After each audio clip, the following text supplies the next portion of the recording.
magandang umaga. Good morning to everyone joining us today. It is a pleasure to welcome you to this local JBI gLocal Solution Room, where we mark an important milestone in our collective efforts to strengthen evidence-based healthcare in the Philippines.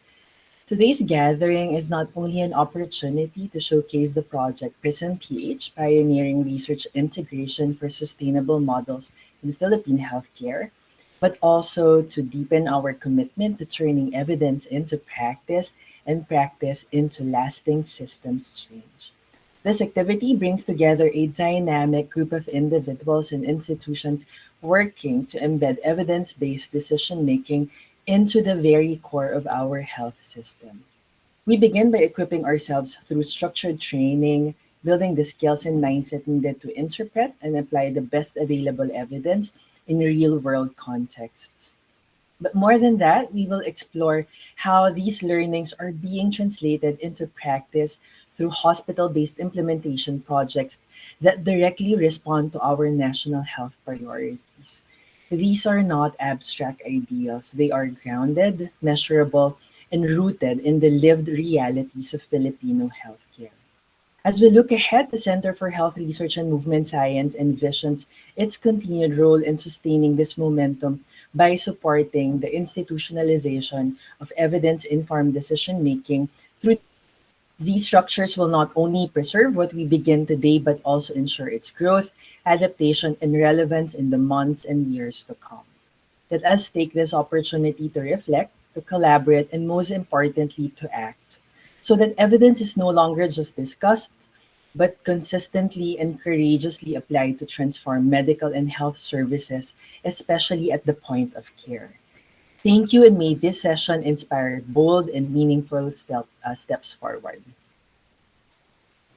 All right. Thank you, Professor Gomez, for that insightful and warm welcome. Your words truly set the tone for today's evidence driven conversation. To orient us on the core goals and relevance of this session, let us now listen to Professor Valentin C. Dones III as he shares the overview of PRISM PH. To introduce Professor Dones, Professor Valentin C. Dones III, PhD, is the Research Director of the JBI affiliated group at the Center for Health Research and Movement Sciences of the University of Santo Tomas. Professor Dones is a sole authorized and trainer of the Comprehensive Systematic Review Training Program in the Philippines, accredited by JBI. He is a professor at the College of Rehabilitation Sciences of the University of Santo Tomas, where he also served as the research supervisor of the Center for Health Research and Movement Science until 2024. Professor Dones has a distinguished record of achievements and has been recognized with several prestigious awards, including the 2024 Professional Regulation Commission Physical Therapy Outstanding Professional of the Year Award for the Republic of the Philippines, the 2024 Australia Awards Fellow, the Department of Science and Technology, Philippine Council for Health Research and Development National Capital Region, 2023 Best Mentor in Health Research Award, Junior or Early Career Researchers category, the pagkilala ng Pangulo sa lupong namamahala sa mga patnubay para sa COVID-19 Living Clinical Practice in ang Pilipinas, the UST Series Publication Award, and the Tomasino Incubati Graduate Honor. He is an active member of various professional organizations, including the Philippine Physical Therapy Association, National Research Council of the Philippines, University of Santo Tomas College of Rehabilitation Sciences Alumni Association, International Dorn Practitioners, UST Accredited Statistician, Philippine Association of Researchers, Statistical Software Users, and JBI of the University of Adelaide.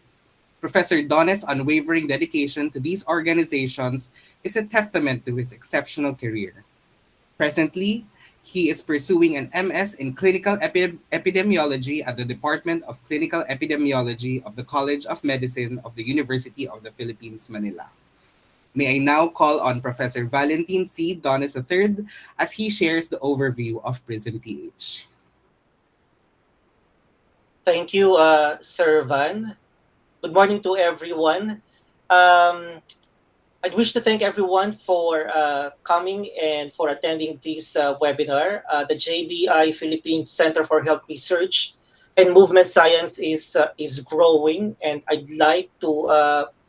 I'm happy to inform you that currently I am with Professor Ivan as another accredited JBI trainer. So expect in the coming days and in the coming months that the JBI Philippines will endeavor to teach everyone the JBI methodology. So it's not just one, but two accredited trainers for the Philippines. And we wish that there will be more accredited trainers who will teach evidence synthesis, not just in the Philippines, but internationally. So I wish to share my screen, which contains my presentation.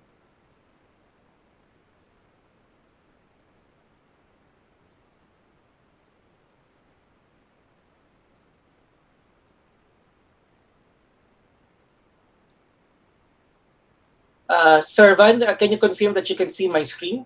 Yes, we can confirm po, Doc. Okay, I'll now play it. Please tell me if you can hear it. Thank you. Good morning, and thank you all for being here. I'd like to acknowledge our key leaders joining us today.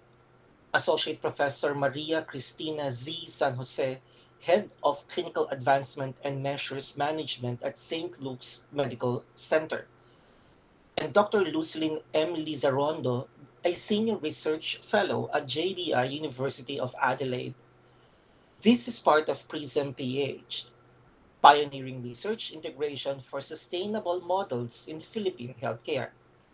We all recognize that advancing evidence-based healthcare in the Philippines is critical, yet systemic challenges persist, such as weak research culture, limited access to high-quality evidence, and reliance on traditional practices.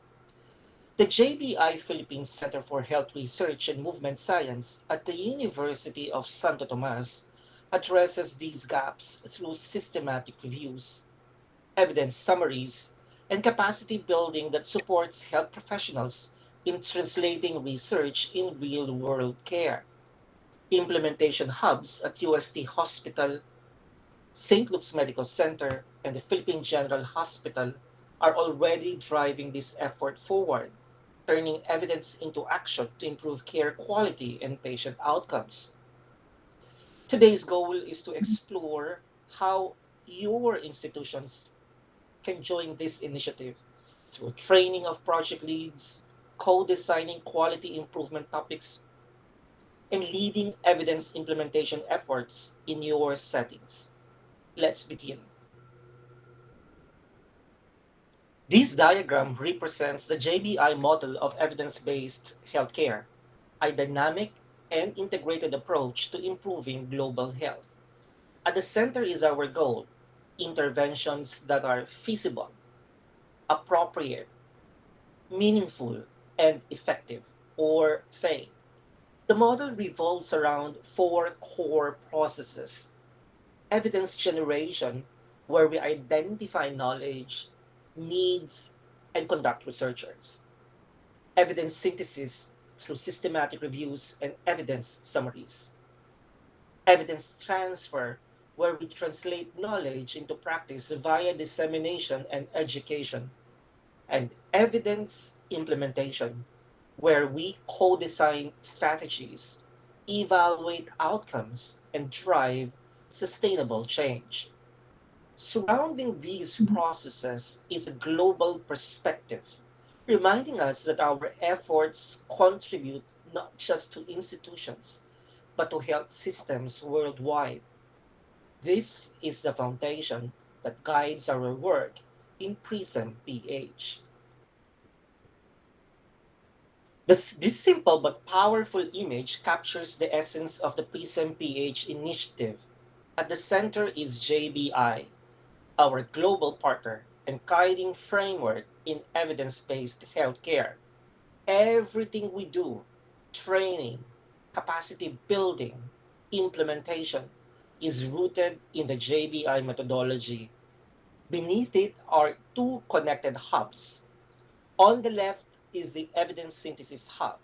This is where we gather and appraise the best available research. Through the JBI evidence summary methodology, our trained professionals identify what works, for whom, and under what circumstances. On the right is the evidence implementation hub. This is where evidence becomes action, where clinicians and managers apply that research into everyday care using JBI's seven phase model. The two hubs are linked because they must talk to each other. Evidence generation without implementation leaves patients behind. Implementation without quality evidence risks waste and harm. Through Prism PH, we are building this full cycle from synthesis to implementation across our national healthcare system. By 2027, we will have trained over 60 champions from institutions like the University of Santo Tomas, UPNIH, UST Hospital, St. Luke's Medical Center, and PGH. These hubs will work hand in hand to close the research practice gap and improve outcomes for Filipinos nationwide. This is not just a project, it's the foundation of a sustainable, evidence informed future for Philippine healthcare. To improve outcomes, we need to move beyond knowing the evidence. We need to implement it. This initiative emphasizes the importance of using evidence based practices to enhance patient care and service delivery. It aligns with national safety and accreditation standards, ensuring that the work we do is not only best practice, but also meets regulatory requirements.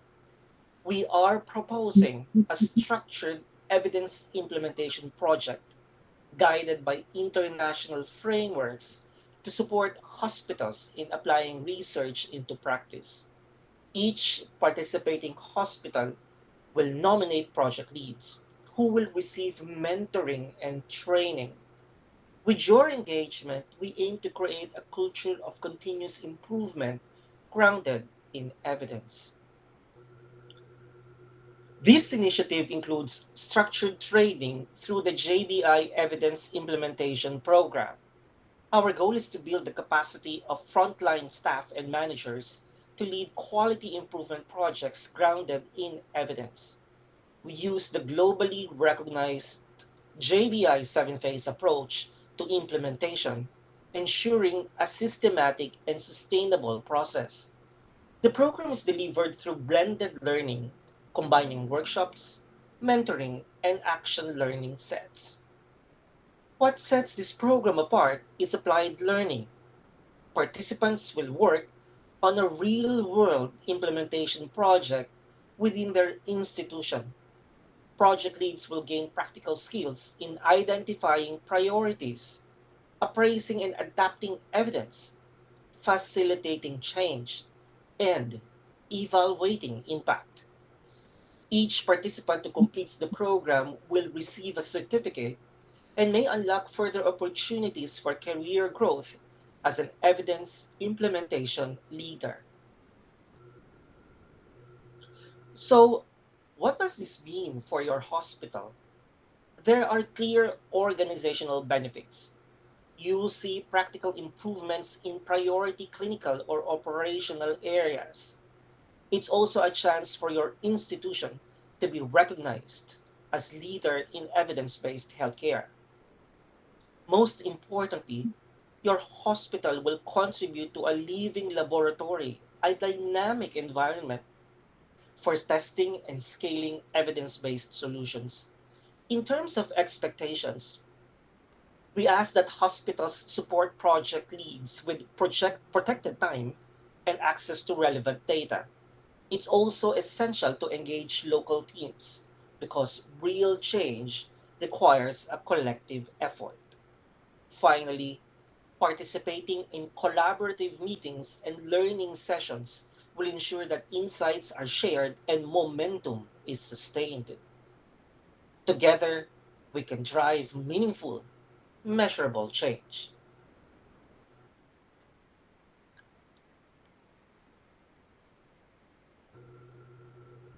In stage two, project leads move from planning to action. Using the results of their baseline audit, they'll work with their teams to identify specific areas where care can be improved. They'll explore barriers where it's time constraints, unclear protocols, or lack of resources, and design practical, locally relevant strategies to address them. These strategies will then be implemented with the ongoing monitoring to check if they're being followed effectively. Throughout this stage, it's important to support teams, share feedback regularly, and celebrate progress, no matter how small.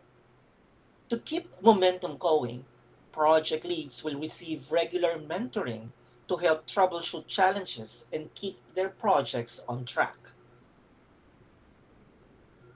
At this point, project leads will conduct a follow up audit to assess the progress made since the project began. They'll review and discuss the results with their teams to understand what worked, what didn't, and why. This is also the stage where we look beyond the project, planning how to share the lessons learned and exploring opportunities to expand these improvements across the organization or even with other hospitals. It's not just about finishing the project, it's about creating a ripple effect of evidence informed change. To make this initiative successful, we ask for clear and active support from participating hospitals. First, we need senior leadership to champion the initiative and help navigate any challenges along the way. Hospitals must ensure that participants can access the clinical and operational data they need to monitor progress and evaluate impact. We're looking to recruit 5 healthcare professionals, ideally across medicine, nursing, and allied health, to join the training program. Each participant should be given 28 days of protected time over the course of a year. This allows them to attend workshops and fully engage in their project work. We also encourage hospitals to support the formation of a community of practice. This will help sustain learning, spread innovations, and build internal capacity. Finally, we ask that you create opportunities for these participants to share what they've learned, whether through in house sessions, case presentations, or staff development programs. With this level of commitment, we can build a strong foundation for lasting, evidence informed improvement. Let's now talk about possible project topics. When choosing a topic, we suggest using a few key criteria. First, alignment with your hospital's strategic priorities, such as patient safety, person centered care, or health equity. Second, it should be feasible and measurable within the project timeline. And third, the topic should be supported by high quality evidence or an existing clinical guideline. To help with brainstorming, you can use the PEACE framework. That's P for problem, I for implementation or interventions, E for evaluation, C for context, and E for engagement. We invite you to start thinking about key areas that matter to your teams, such as reducing hospital acquired infections, improving nutrition care, or increasing adherence to evidence based guidelines. Now, We'd love to hear your initial ideas or expressions of interest. This is our program flow. Thank you for listening about the overview of PRISM PH. It will be followed by a discussion on the JBI EBP database and its role in healthcare delivery. The JBI EBP database contains evidence summaries. These will be further explained by Dr. Marian Grace Gabor. After that, a part of the evidence implementation work will be discussed by Associate Professor Dr. Maria Cristina C. San Jose. She will share us the implementation projects that is working in St. Luke's Medical Center, both in Quezon City and BGC.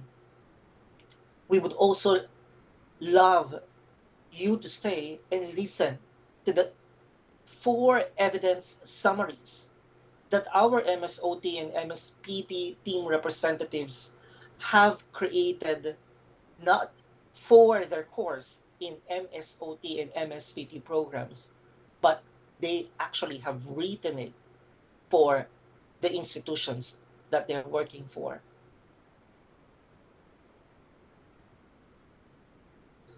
I'm happy to answer questions during the open forum.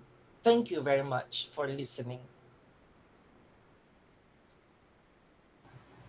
Right. Thank you so much po, Professor Dones, for the comprehensive and grounded overview.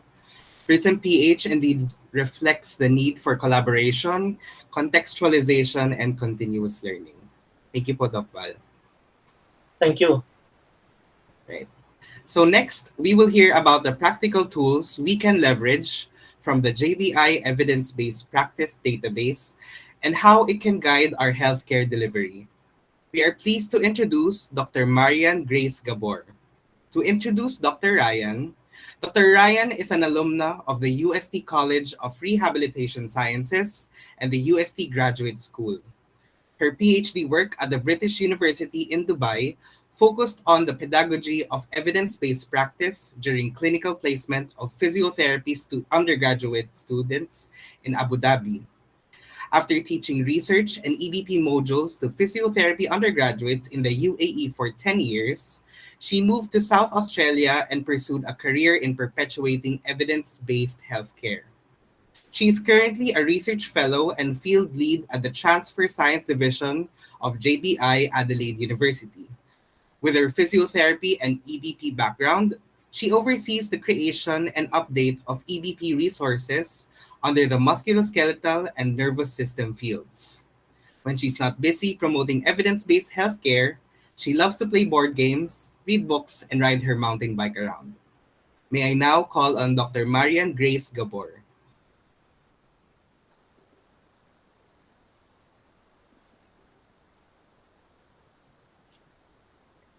Hello, can you hear me? Yes, Dr. Ryan. Okay, thank you, Alfred, for that very warm welcome. Um, Let me just pull up my slides.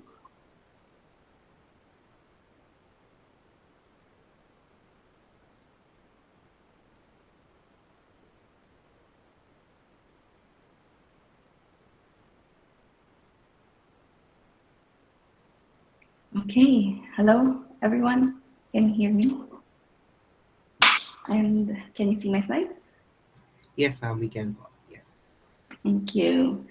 So good morning, everyone. And again, thank you, Alfred, for that very warm welcome. And I'd like to take this opportunity to thank Professor Valentin Dones III and the rest of JBI Philippines Center for Health Research and Movement Sciences for inviting me to this JBI gLocal solution event.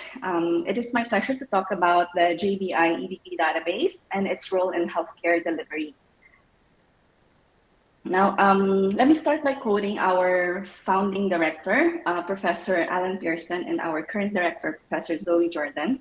that fundamental to the process and success of evidence-informed decision-making is the ability of those at the point of care to access and understand synthesized evidence. But we are all aware of the research to gap practice and that it exists across all fields of healthcare. A commonly quoted estimate is that it takes an average of around 17 years for 14% of published evidence to be widely incorporated into clinical practice. This lag in uptake is due to numerous gaps in the movement of research from one stage to another, so including ineffective dissemination. For this reason, many research funding bodies like the National Health and Medical Research Council in Australia, for example, or the European Commission, they now require a dissemination plan, including a dissemination plan for non-academic audiences. So basically, it's not enough that we conduct research and publish it, but there has to be a plan to disseminate it. So where does dissemination fit into the JBI model? Once evidence has been synthesized, for example, in a systematic review, we need to ensure that knowledge users are aware of, have access to, and understand the evidence so that evidence transfer flows from evidence synthesis.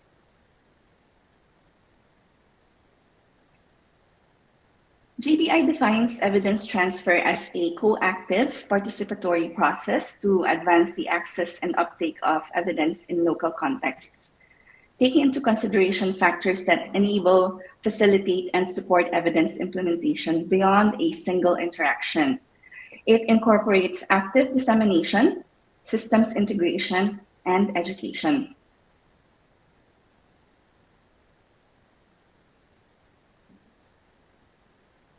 So first up, what do we mean by active dissemination?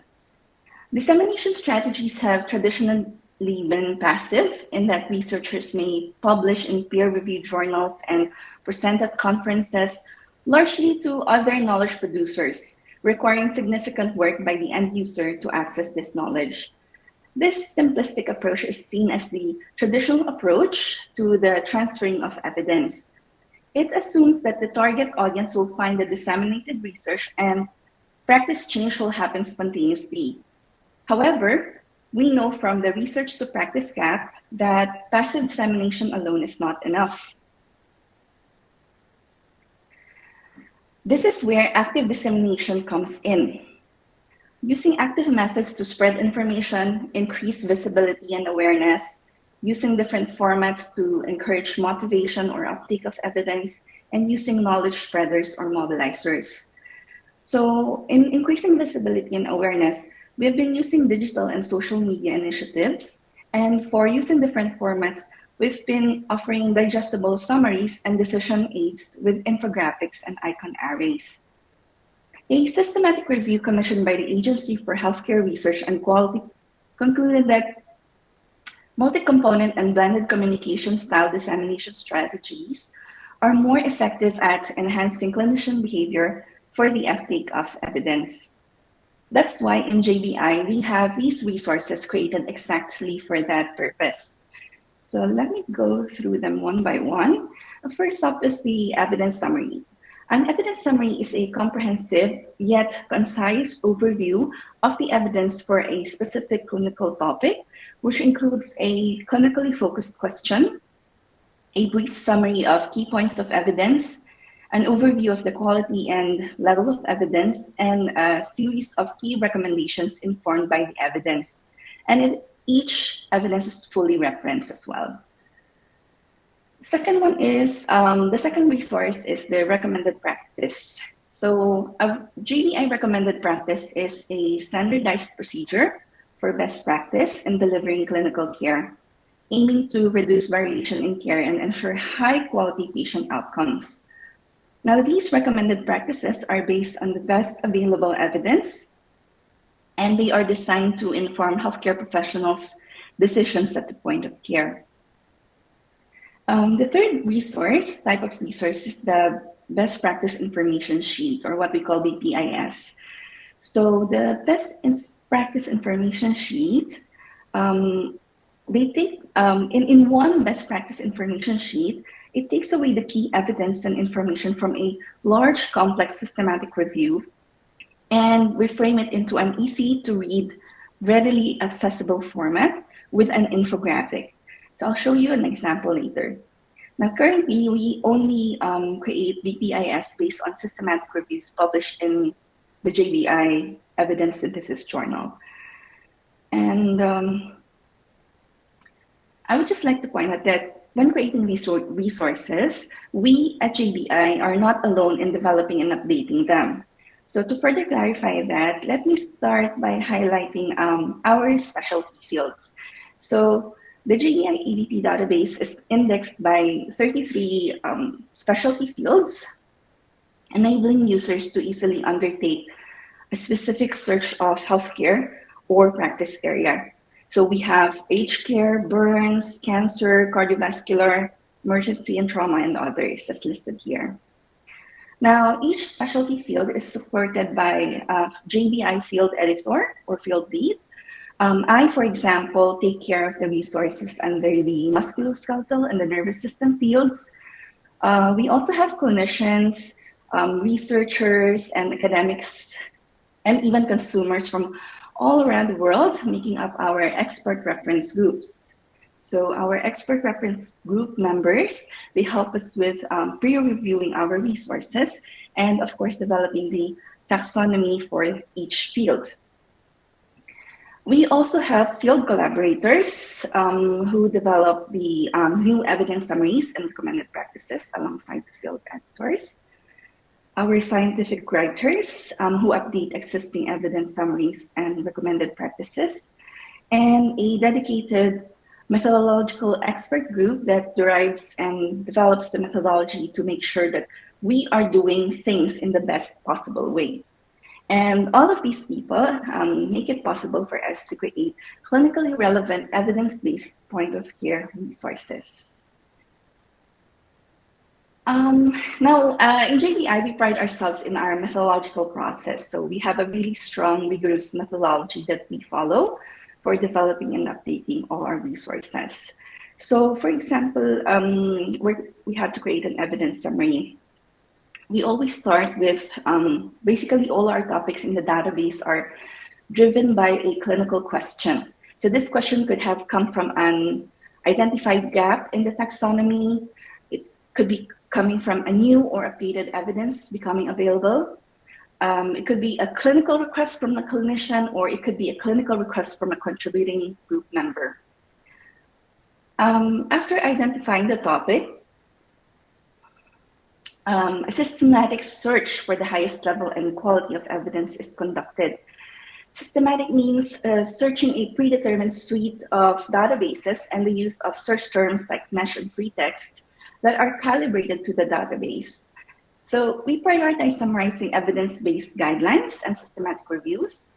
And if we don't have those for a particular topic, we of course summarize other study designs like randomized controlled trials and cohort studies. If still we couldn't find any of those for one reason or another, like for example, if the topic is an emerging practice, then we include expert opinion in the summary as well. Once eligible studies have been identified and selected, all articles included are critically appraised using the JBI critical appraisal tools to ensure they are of sufficient quality. Then each article is summarized into a paragraph that would constitute the clinical bottom line of the evidence summary. Best practice recommendations are also written, informed by the evidence, and are assigned a JBI grade of recommendations. Now, once the evidence summary is complete, it undergoes a two-stage peer review process. The first one is an internal peer review whereby each item of content is reviewed by a JBI staff who has experience and expertise in the methods for content development. And the second review is external to the editorial team and includes members of the expert reference group or invited experts. Then it gets published to be accessible to clinicians. And it doesn't just sit there forever, it gets regularly reviewed and updated. So here's an example of an evidence summary and how it looks like. As I mentioned earlier, each topic is driven by a clear, concise clinical question. We have a short introduction right about here before we start summarizing each evidence over here. And then we have a section called characteristics of the evidence. And that describes the types of papers that are informing this whole evidence summary. And here are the best practice recommendations based on the summarized articles here, here, here, and here. And as you can see, we also have the JBI grades of recommendations over here. So it could either be a grade A or B, representing strong or weak recommendation, respectively. Now, all our evidence summaries have a technical development report, providing a transparent record of the methods undertaken. Here is an example of a recommended practice linked with our evidence summaries. Now, where appropriate, we would have a recommended practice that outlines the step-by-step process of an intervention or practice area. And it starts with a list of equipment right at the top so that the user knows what they would need. Then the purpose of that particular procedure or any particular special considerations that we might have before doing this, like contraindications, precautions. Next are the steps over here. And next, those are the steps involved in doing this procedure. And at the end of the document, we usually link the supporting evidence summaries, and there could be more than one evidence summary supporting the recommended practice. So if you want to have a look at the evidence summaries that were used to inform the development of the recommended practice, you could do that. This one is the first page of a BPIS, Best Practice Information Sheet. As I've mentioned earlier, BPISs are short, digestible summaries of a JBI systematic review that has been published in the Journal of Evidence Synthesis. So apart from the key recommendations from the systematic review, each BPIS also has an infographic summary. So this is an example of the infographic of one of our BPIS. And we use infographics because it's a means to communicate complex, detailed information in a clear, succinct, and visual manner. So a good mix of text, figures, tables, pictures, and color can produce a highly engaging and compelling visual presentation of evidence in a form that is quickly processed and understood, unlike rummaging through hundreds of pages of the full systematic review, right? So this visual summary or infographic summary component of the BPIS is a recent initiative of JBI and has been well received on social and digital media platforms, as you can see here. And to create this, it's actually an iterative process between several teams within JBI and the JBI EDP database expert reference groups as well. Many of our BPIS have also been translated into different languages and published worldwide as another means of dissemination. So not all systematic reviews published in the JBI evidence synthesis gets translated into a BPIS. So when selecting a JBI systematic review to develop into a BPIS, we consider whether the topic is relevant to clinically practicing health professionals and whether the systematic review has clear recommendations for practice. Excuse me. So the sage advice listed here on the slide is from the editor-in-chief for authors like you to consider when writing a systematic review, for example, to maximize the opportunity of a correlating JBI BPIS being developed. So first, the recommendations must be informed by the evidence. Second, it should be clear and actionable, and each recommendation endorsing a single action only. For more complex recommendations, stipulate why and how the recommendation should be undertaken as well as the context. And finally, there should be a JBI grade of recommendation for each assigned. Okay, so those are the three main resources that you can find in the JBI EDP database. And here's a snapshot of what's currently in there. Basically, we have over 5,000 reliable resources on a wide range of clinical and policy topics at the point of care. Of these resources, more than 4,000 are evidence summaries, and 700 are recommended practices, and around 70 are BPISs. And these can be accessed by over 4,500 facilities in over 60 countries worldwide. Now, before I turn it over to Alfred, allow me to share a couple of impact stories from two users of the JBI EDP database. The first one is a story of Paulo Colette, a nurse and an academic in the capital of Kazakhstan, who embedded the use of evidence summaries into one of his courses. So I know the story is not within the healthcare delivery per se, but I've always been a huge fan of targeting the grassroots and involving them into initiatives that would have tremendous ripple effect in healthcare delivery once they finish their studies and become practicing clinicians themselves. So, as a background, Paulo teaches Foundation of Nursing practice, and during the first week of his course in January 2023, after reviewing his course just a month before, he briefly introduced the concept of evidence-based practice and evidence summaries with his students. They then explore their library database to familiarize themselves with the available resources. So to further align the nursing procedures taught in the course with the evidence summaries, he adapted the questions that guide the development of the JBI evidence summaries in his course syllabus. In parallel, students at that time were also enrolled in a medical surgical course that included a clinical component. And so he thought that that was very timely, where students make sense of the connection between what they were learning in the classroom and their experience in the hospital. Here's another impact story from Maddie Whelan. She is one of our expert reference group members for the cardiovascular field of the JBI EVP database. Maddie works as an EVP program coordinator at the Johns Hopkins Health System. And if you're familiar with the Johns Hopkins, like many other hospitals and health systems, they onboard hundreds of new nurses every year through their program called the Nurse Residency Program.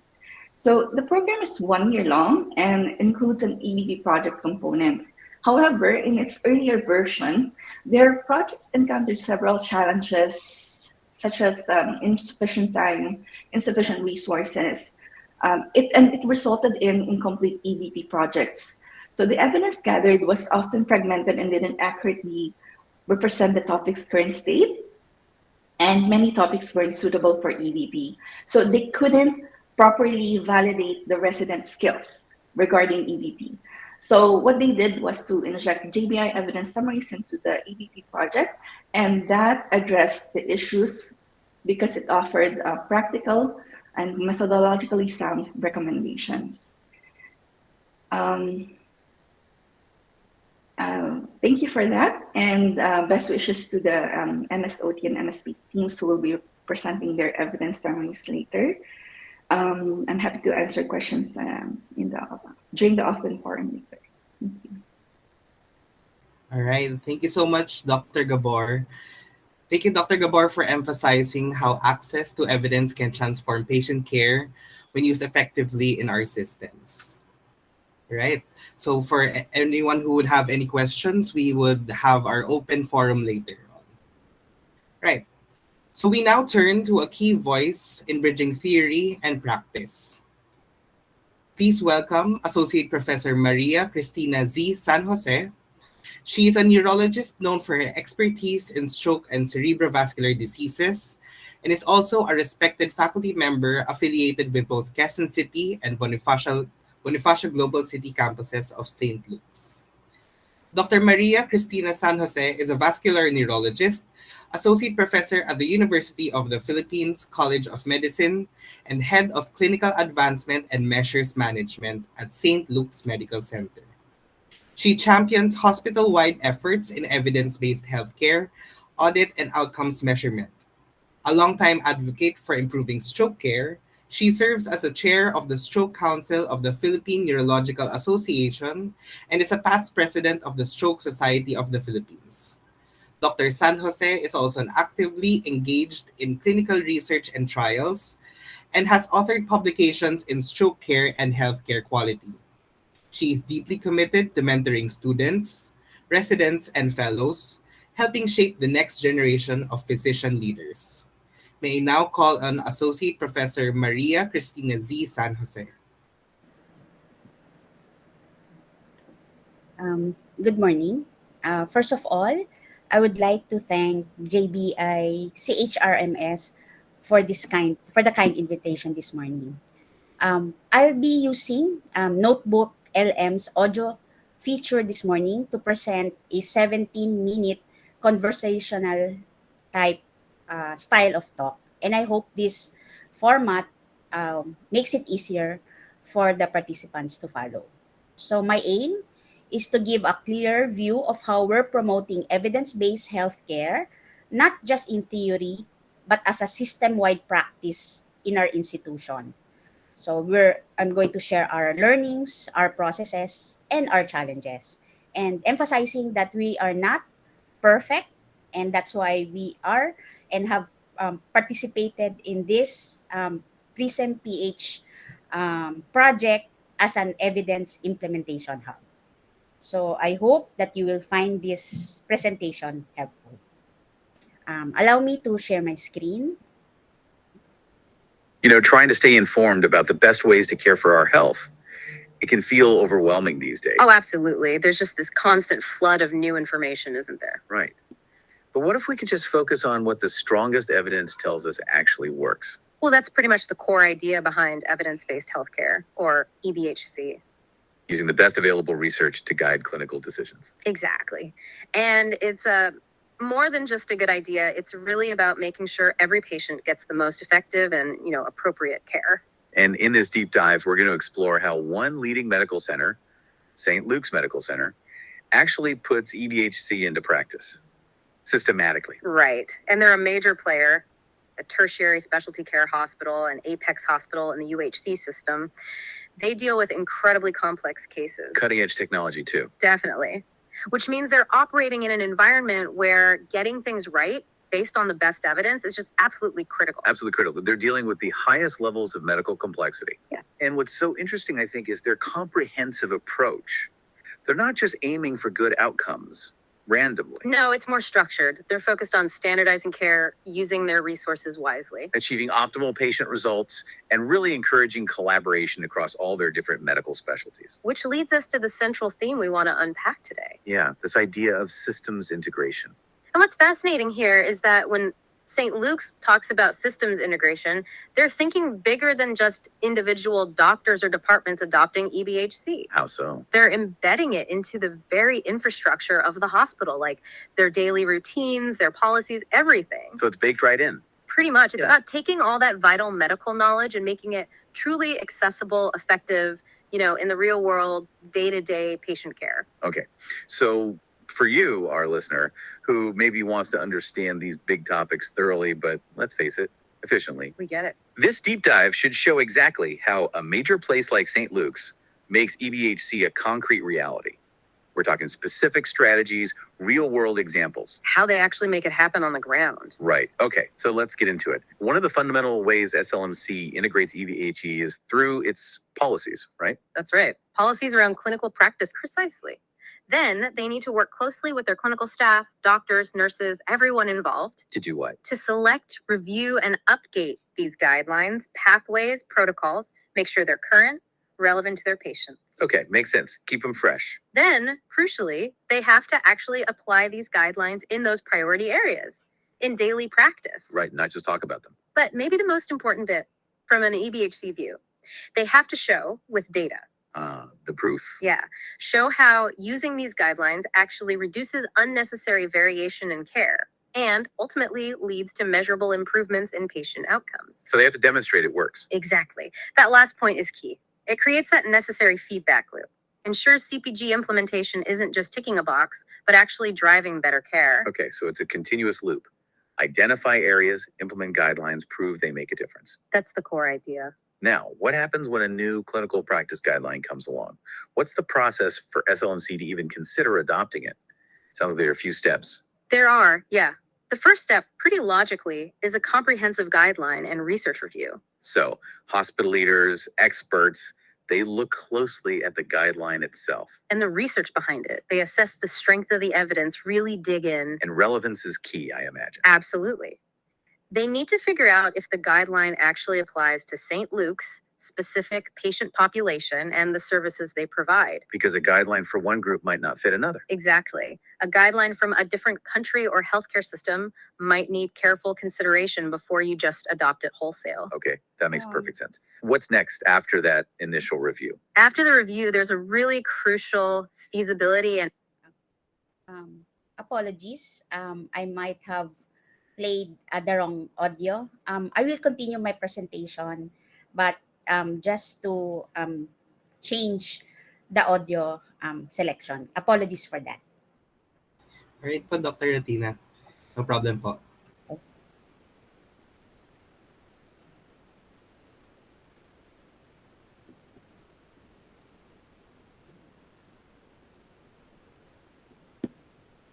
You just search my files. The recent one.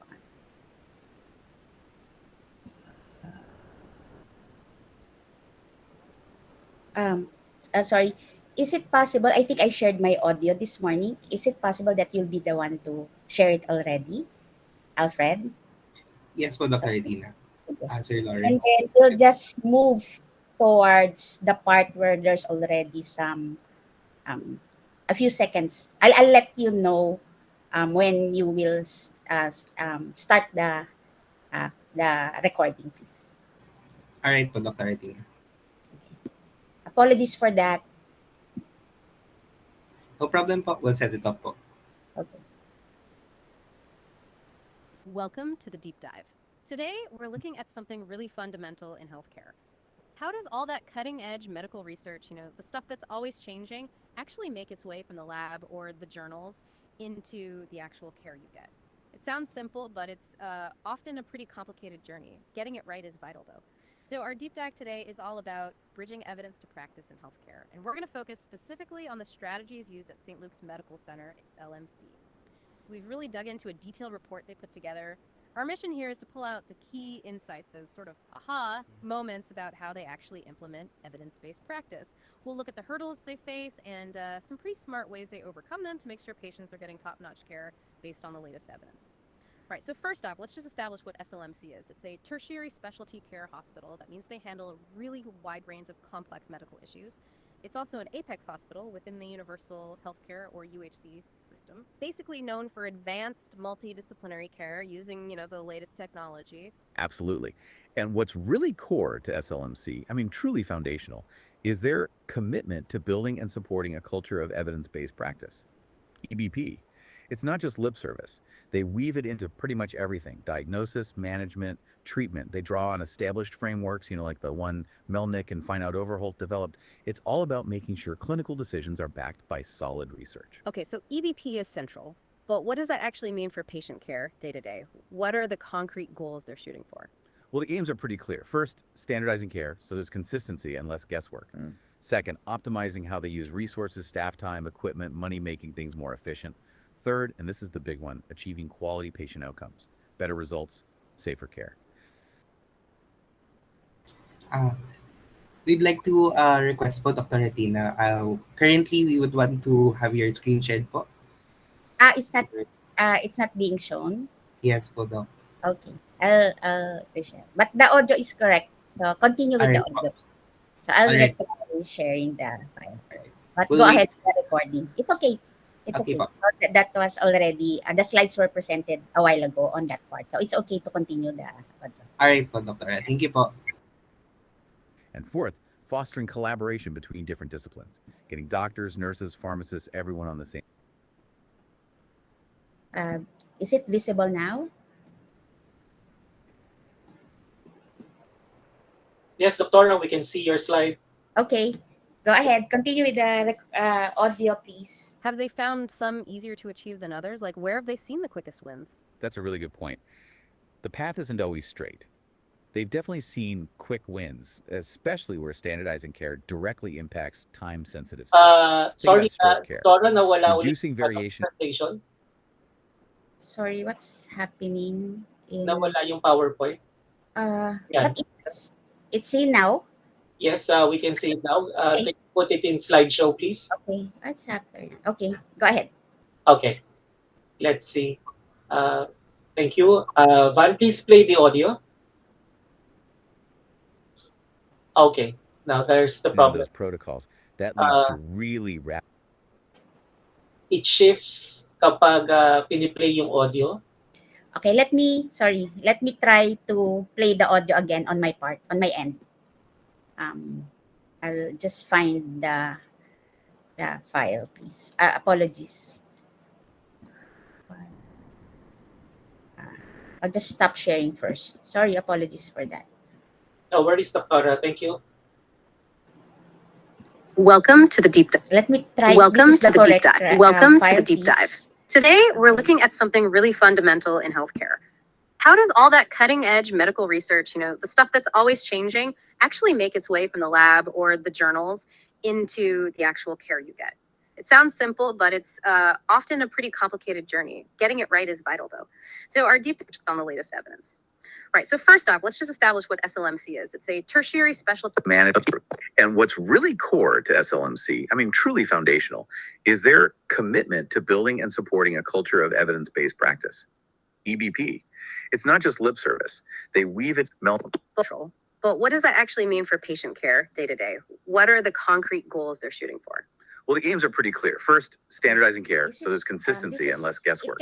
Second, optimizing how they use resources, staff time, equipment, money. Yes, Dr. But we cannot see your slide. I'll share it now. Outcomes. So Okay. Results. Okay. Safer care. That's loud and clear. Thank Fostering you. collaboration between different disciplines. Getting doctors, nurses, pharmacists, share it everyone now. on the same page. Standardizing care, optimizing resources, better outcomes, collaboration. Those are huge goals. Have they found some easier to achieve than others? Like, where have they seen the quickest wins? That's a really good point. The path isn't always straight. They've definitely seen quick wins, especially where standardizing care directly impacts time-sensitive stuff. Think about stroke care. Now. Reducing variation in those protocols, Okay. that leads to really Clear? rapid improvements Okay, in outcomes thank you you. can see almost immediately. The challenges, they often pop up where there's a lot of existing variation in how things are done, or maybe where new evidence means changing habits people have had for years. Right. Changing established routines is always tough. Exactly. But often standardizing care does directly lead to better resource use and improved outcomes. They feed into each other. Okay, so EBP is the goal, but SLMC is a big place. How do they decide where to focus these EBP efforts? There's so much research coming out all the time. How do they pick their battles, essentially? Yeah, it's like drinking from a fire hose, right? They actually have a specific policy for this, their policy on clinical practice guideline principle. It sets out clear criteria for prioritizing which clinical practice guidelines, or CPGs, to implement first. They don't just, pick things randomly. They look really closely at conditions with high morbidity and mortality. So things that cause the most serious illness or death. Precisely. But also, and this is smart, they look for areas where there's a lot of variability in how clinicians are currently doing things. Ah, okay. Because standardizing that can make a big difference quickly. Exactly. That's often low-hanging fruit for improvement. They also factor in opportunities for quality improvement, how complex the condition is, and the cost involved. Then there are regulatory requirements, the need to reduce errors or adverse events, and their own strategic goals, like developing specific centers of excellence. And importantly, this list of target conditions isn't set in stone. It changes. It adapts to new health needs, new guidelines coming out, new research, shifting patient priorities. It's a constant balancing act. Okay, figuring out what to focus on makes sense, but here's where it gets really interesting for me. How do they actually do it? How do they take a guideline off the page and embed it into how doctors and nurses work every single day across the hospital? What's that actual process look like? Right, the implementation journey, it's very structured, really a 5-step process. They follow pretty rigorously. Step 1 is what we just talked about, identification of key areas. Selecting those high priority conditions based on the criteria and the hospital's goals. Step 2 is absolutely critical for getting everyone on board. Multidisciplinary collaboration and team formation. They assemble teams, doctors, nurses, therapists, pharmacists, sometimes even admin staff or IT folks, plus other stakeholders. This group digs into current practices, looks at external evidence, reviews the CPGs, and examines SLMC's own internal data. Getting all those perspectives is key. Then step 3, development of care pathways. This is where they translate the guideline into practical tools. SLMC uses things like structured care pathways and order sets to standardize practice right at the point of care. And these aren't just binders on a shelf, they're built into their electronic medical record system, the EMR. Ah, so it's right there in the workflow. Exactly. And they're reviewed and updated regularly as the evidence evolves. Step 4 is the actual implementation of changes to practice, rolling it out. This involves hospital-wide policies, definitely lots of training, orientations for new staff. And right from the start, they establish quality indicators, specific metrics to track if people are following the new pathway, and more importantly, if patient outcomes are improving. And the final step, step 5, is audit, feedback, and continuous improvement. This closes the loop. SLMC constantly monitors those performance metrics. They report the results transparently. And that data fuels ongoing adjustments, refinements to the practices. It builds a culture of, shared learning, always getting better. This whole cycle, from identifying a need to measuring and refining, that's their basic framework from CPG to quality care. It just keeps going. That's a really thorough process. So beyond that 5-step cycle, what are the specific tools or strategies SLMC uses day in, day out to really promote and embed this EBP approach, making it stick, Yeah, making it stick is key. They use a mix of things, definitely disease-specific CPG policies, like we mentioned. And then these things called structured care methodologies, or SCMs, which we can unpack a bit more. Their electronic health record, the EHR, is huge for embedding these tools seamlessly. There's a big focus on ongoing staff education and training. Plus, getting patients involved through education is important too. They also use positive reinforcement awards, recognition, linking things to accreditation and certification standards. Collaboration with other hospitals and academic centers helps. And critically, integrating those disease-specific CPGs into actual hospital-wide emergency protocols, like their brain attack code for stroke or the STEMI code for heart attacks. These are hardwired into their system, and all the CPGs are available on their internal intranet, the source, so staff can easily look things up. Okay, I want to circle back to those structured care methodologies, or SCMs. You said they're important. What exactly are they? How do they work together to standardize things? Right, SCMs. They're basically a toolkit designed to help standardize how interdisciplinary teams manage care for specific conditions or patient groups. Think of them as like smart guides for clinicians. There are 4 main types, and they often work together. First, you have an order set. This is basically a pre-filled checklist of common orders, tests, meds, consults for a specific condition. The doctor can quickly review and modify it for their patient in the EMR. Saves time, reduces missed steps. Okay, like a template. Sort of, yeah. A smart template. Then there's a pathway. This is more like a map or a timeline for the patient's care journey. It outlines key interventions and goals at specific time points, say day 1, day 2, post-op. It's standardized, but still allows for some individual patient adaptation. Third is a protocol. This is much more rigid. It's a detailed set of rules for performing a specific procedure or managing a very specific situation. Think like the exact steps for administering a high-risk medication. Very strict, very standardized.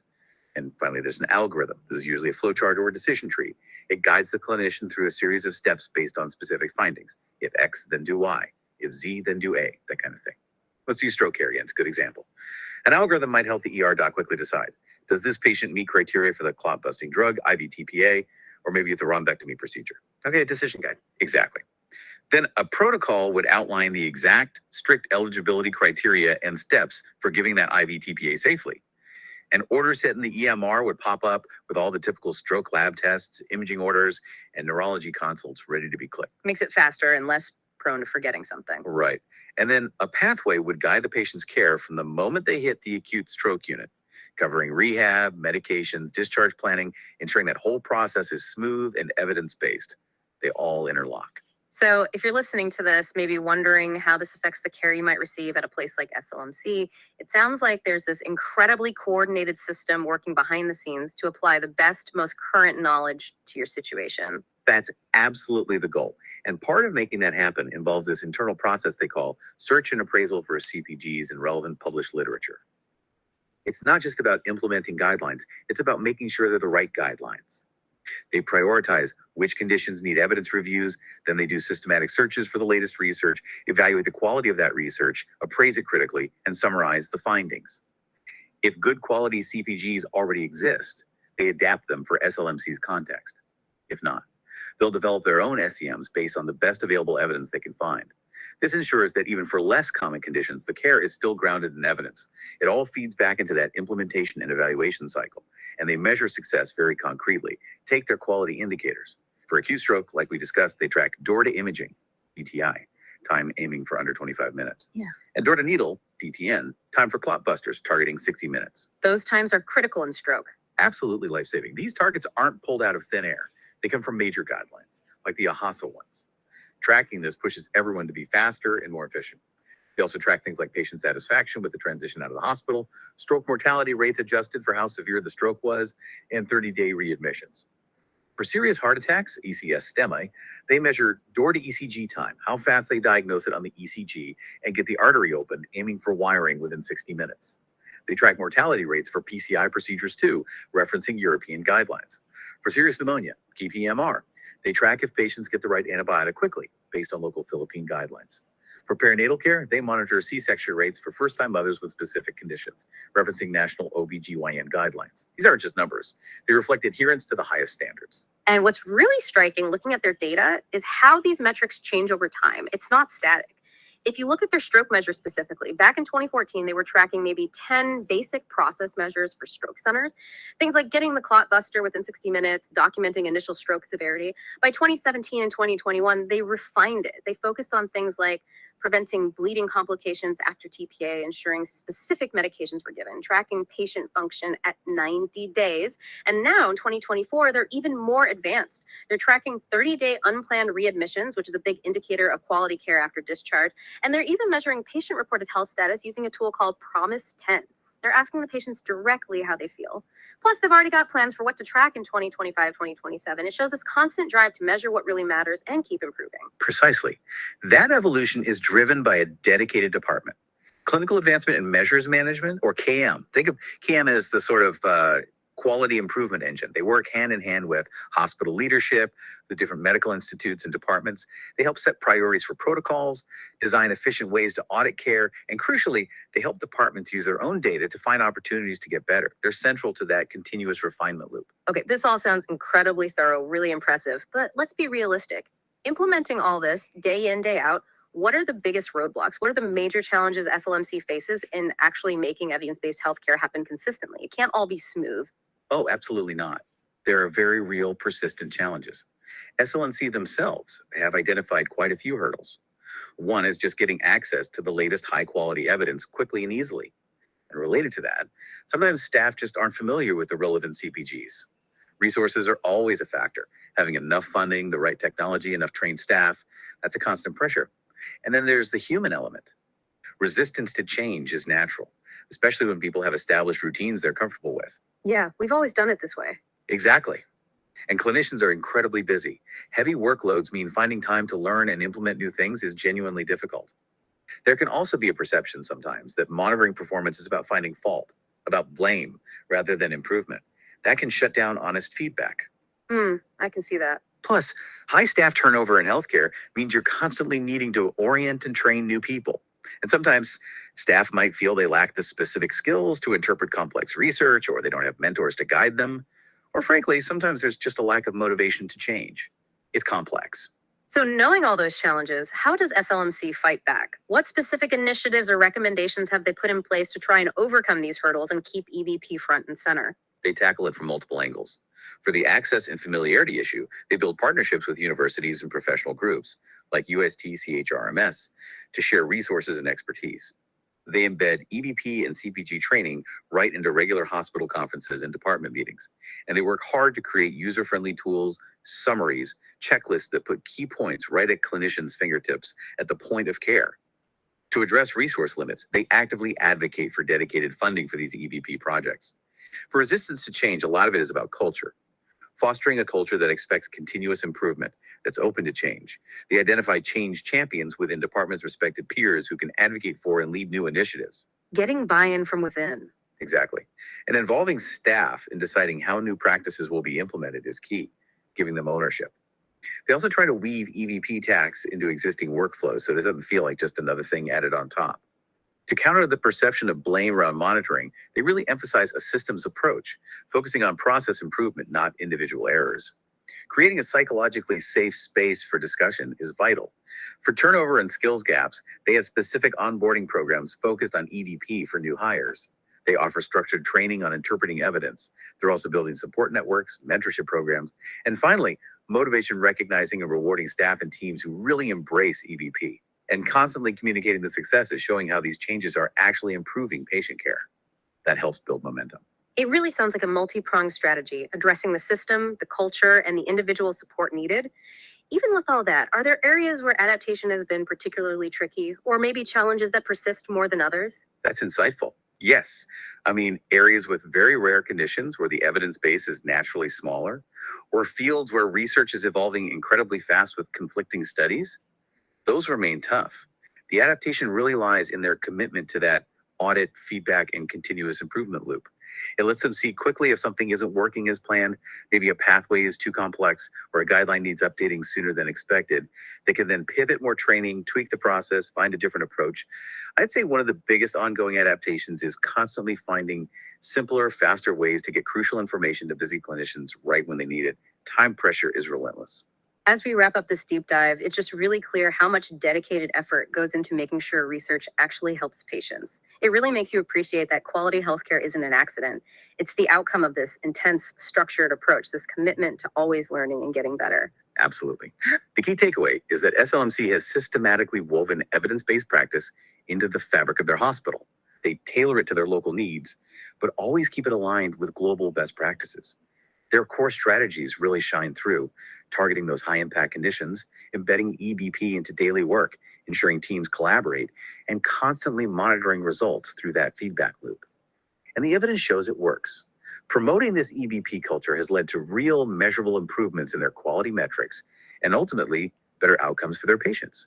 And despite all the challenges we talked about, they stay focused on training their staff, optimizing resources, and using innovative tools to keep that momentum going. It's genuinely impressive to see that level of systematic effort. It reminds you, as a patient or just an observer, of the sheer complexity and dedication involved in delivering truly evidence-based care. And maybe the final thought it leaves you with, relevant not just to healthcare, but maybe any big challenge, comes from an anonymous quote. You don't have to have it all figured out to move forward. Just take the next step. It speaks to that continuous journey of improvement. You learn, you adapt, you take the next step based on what you've learned. That's really the heart of EBP. Thank you very much. That's the end of the presentation. And again, apologies for the technical glitch. And I'll be more than welcome to answer the questions in the question and answer session. Thank you very much. Thank you very much, Professor San Jose, for your insightful session. It truly shows how clinical realities and evidence can meet. So thank you so much, po. We now move into our open forum segment. At this point, I'd like to invite all of our distinguished speakers to please turn on their cameras and join us back on screen as we open the floor for discussion. This is a great opportunity for everyone to gain deeper insights, clarify key points, and explore the practical application of today's presentations. Our speakers are here with us, ready to engage in this meaningful exchange. For those who wish to ask a question, we kindly request that you first use the raise hand feature here in Google Meet. Once I call your name, you may unmute your microphone and speak directly. Alternatively, you may also type in your question in the chat box and I'll be happy to read it out for the panel. To help keep the discussion organized and respectful, please state your name and affiliation before your question, and please keep your questions clear and concise and relevant to the topics discussed. And if your question is directed to any specific speaker, please feel free to mention their name. All right, so let us begin. Does anyone want to ask any questions to our speakers? You may type in the chat box or raise your hand. All right, Sir Celso, you may unmute your microphone. Oh, sorry. Good morning, everyone. Thank you very much for organizing this activity. Thank you very much, Doc Val. I'm Celso from De La Salle. We are actually conducting systematic reviews, JBI systematic reviews, and we just submitted our application for JBI entity yesterday. And we know that we will be dealing with evidence summary and CPG development in the future. My question is, can we say that evidence summary is an alternative of CPG, or can we choose that rather than doing CPGs, we just uh, use or do evidence summary?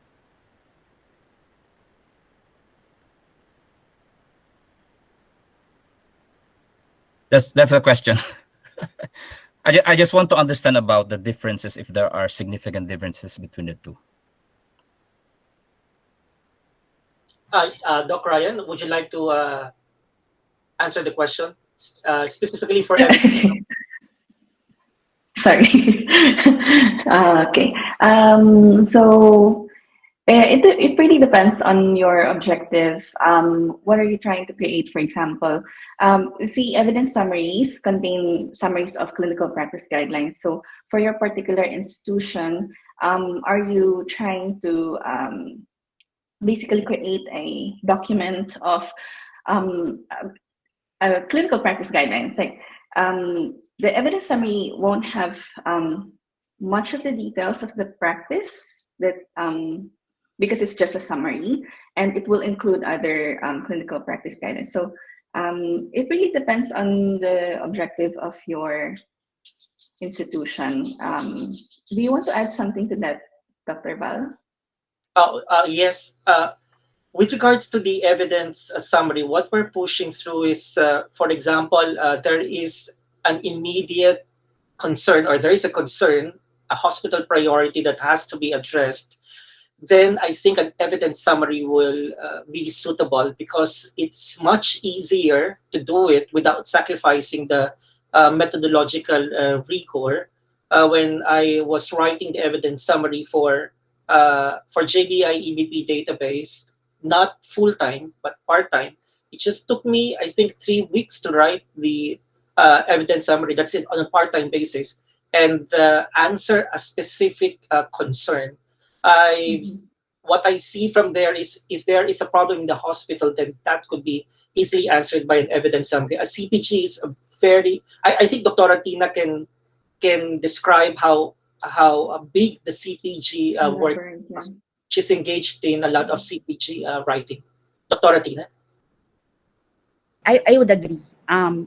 If you want something like in the Philippine setting, you don't have a local practice guideline, then it's the approach would be really to develop a CPG, and uh, it's a big project, multi-stakeholder involvement, and you really have select questions to answer. But um, that being said, because it takes time to develop CPG, evidence summaries would be also good in a um, in areas where you need just to implement it already. So again, like for St. Luke's, we don't create new CPGs, but we look for summaries already. Or if there are CPGs, then we appraise the CPGs and make appraise the CPGs and create summaries if there are no existing evidence summaries. So again, what is the purpose? No? If it's something that's nationwide in scope, then it's best to be to create a clinical practice guideline. And again, this will be used not only by clinicians but policymakers. So a lot of people will be using the CPG even by PhilHealth now financing. They will look for these CPGs, but in the context of really downstream application, and as mentioned in the JBI process, evidence summaries would really be a good already transfer tools. Thank you All very right. much. Thank you. Thank you, sir, You're for your welcome. question. Okay, I think we have another question from Sir Nap Caballero from MMC CAST. The question is directed to any of the speakers. It reads, have there been any initiatives, research engagements using the JBI system in primary care settings? There, if I may answer that question, yeah, there is now a full attempt to link the JBI methodology. JBI in the University of Adelaide has given a grant to UST Center for Health Research and Movement Science, and that's the one that I've presented earlier, the PRISM PH, wherein there is an evidence synthesis hub connected to the evidence implementation hub. So the evidence synthesis hub primarily comprises university academic researchers, academic staff who are interested in digging into evidence-based practices, writing evidence summaries. So it's more on evidence summaries for a particular purpose. So having said that, when we say for a particular purpose, the research question should be coming from the hospital and not from the university. So we are going to ask these hospitals, like for example, the UST Hospital, St. Luke's Medical Center, and PGH, what is an area of concern in your setting? And as the evidence synthesis hub, we're going to formulate that into a research question that will address the problems in the hospital, uh, underpinned again by the JBI methodology.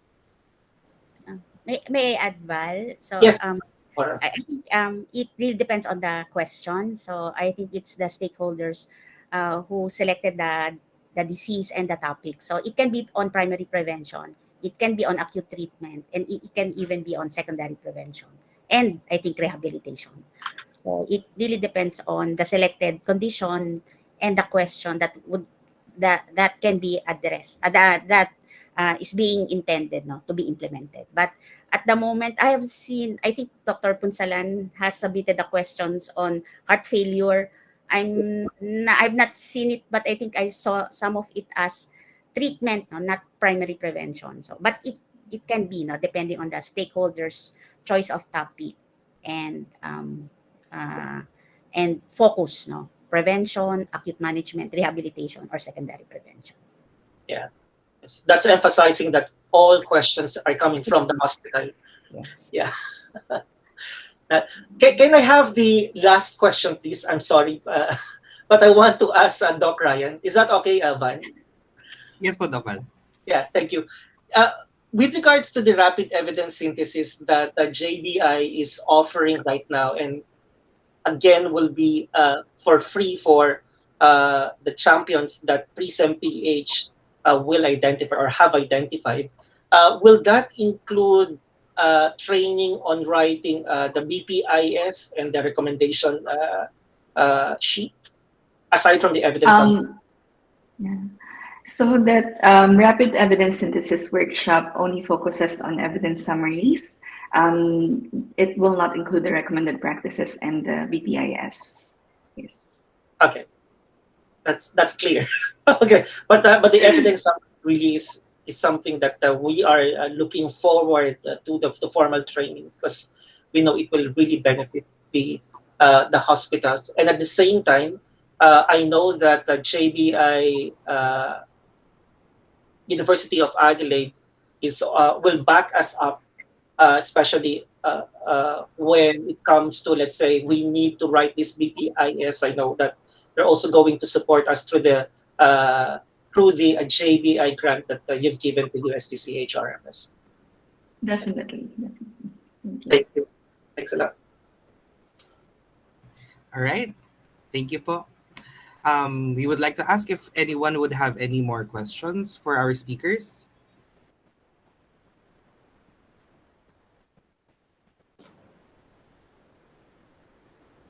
Okay, I think, all right. Sige po. So we'll continue. So thank you, everyone who participated in our engaging discussion. Your questions added value to our session for today. And of course, sincere thanks to our speakers for generously sharing your expertise with us today. So let's continue this collaborative spirit as we work together to bring evidence into practice in our local setting. But before we continue, we'll be having a short 10-minute break. So the time now is 10:34 and we'll return at 10:45. Yeah. Yes. Sorry, Van. I'd just like to say that I'd like to encourage the participants to please stay so that you will be able to hear the, I mean, to hear clearly and understand the evidence summaries, how the MSOT and the MSPT students have written the evidence summaries for their stakeholders. So that will be the event after the 10-minute break. So kindly stay and learn more about these evidence summaries. Maraming salamat. All right. Thank you po, Doc Val. We'll be returning at 10:45 a.m. Thank you po.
All right, so we'll be continuing. We now move on to one of the most exciting power points of our session, the presentations from our very own graduate students of the Master of Science in Occupational Therapy and Master of Science in Physical Therapy programs of the University of Santo Tomas Graduate School. These four teams will be sharing their evidence summaries and how they envision applying them in clinical settings. We will hear from each team successively. Let us give them our full support and attention. Our first team will be presenting their evidence summary titled Myofascial Release Technique on Upper Back Pain. This study explored the clinical question: is myofascial release combined with conventional physical therapy more effective than conventional physical therapy alone in decreasing pain and increasing cervical range of motion in individuals with upper back myofascial pain syndrome? The authors are Pamela May L. Chomico, OTRP, Sean Jeremiah Agbiani, PTRP, Thea Kimberly Barroso, PTRP, Alfred Vandarel de la Cruz, PTRP, and Professor Valentin C. Dones III.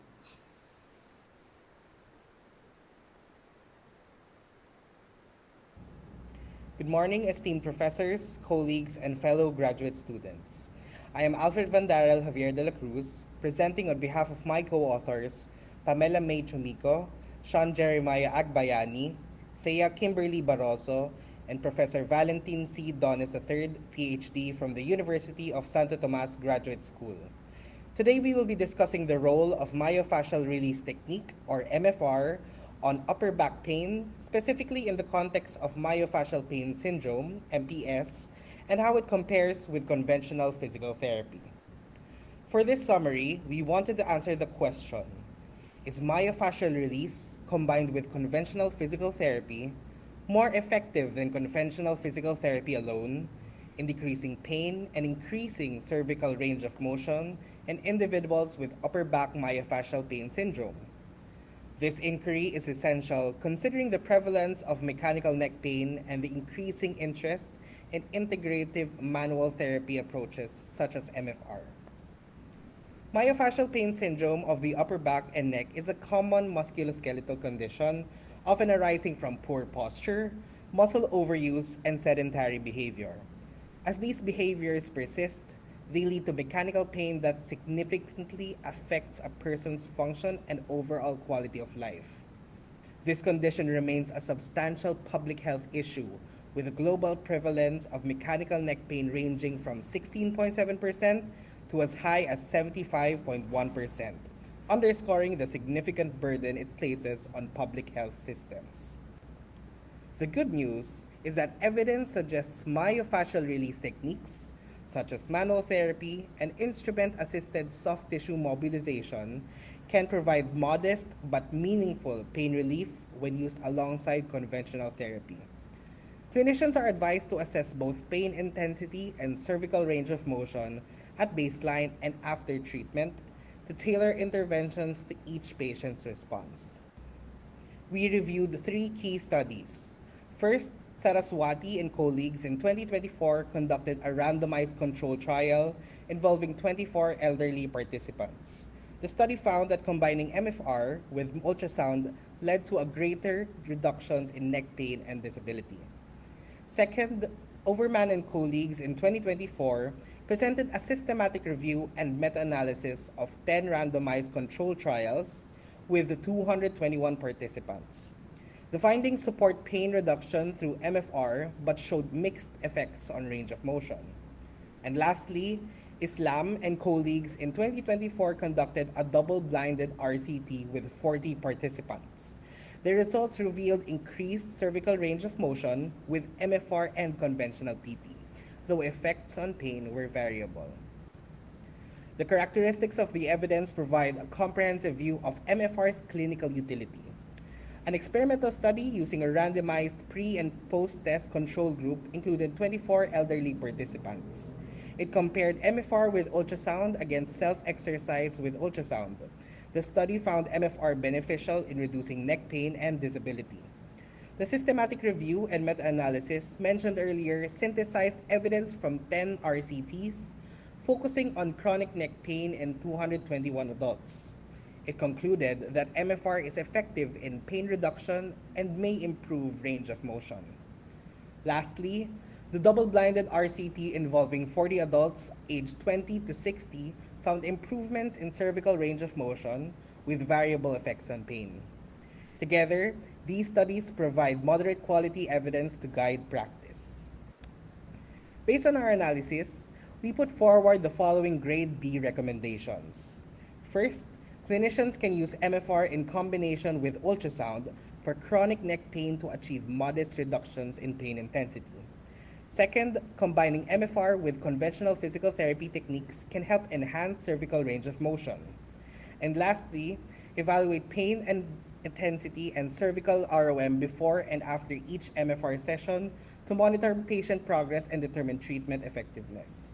These recommendations are guided by evidence of moderate quality and are suggested for implementation in clinical practice, particularly when treating chronic cases. Finally, here are the key references supporting this evidence summary. These include recent trials and systematic reviews conducted within the past 2 years, reflecting the most up-to-date knowledge on the topic. That concludes our evidence summary. Thank you for listening. All right. So thank you to our first group for that clinically relevant and well-supported presentation. We now move on to our second team. Their evidence summary is titled Children with Autism Spectrum Disorder, Sensory Integration Intervention on Executive Function Skills. They explore the question, is the sensory integration intervention approach effective in improving executive functioning skills in children with autism spectrum disorder?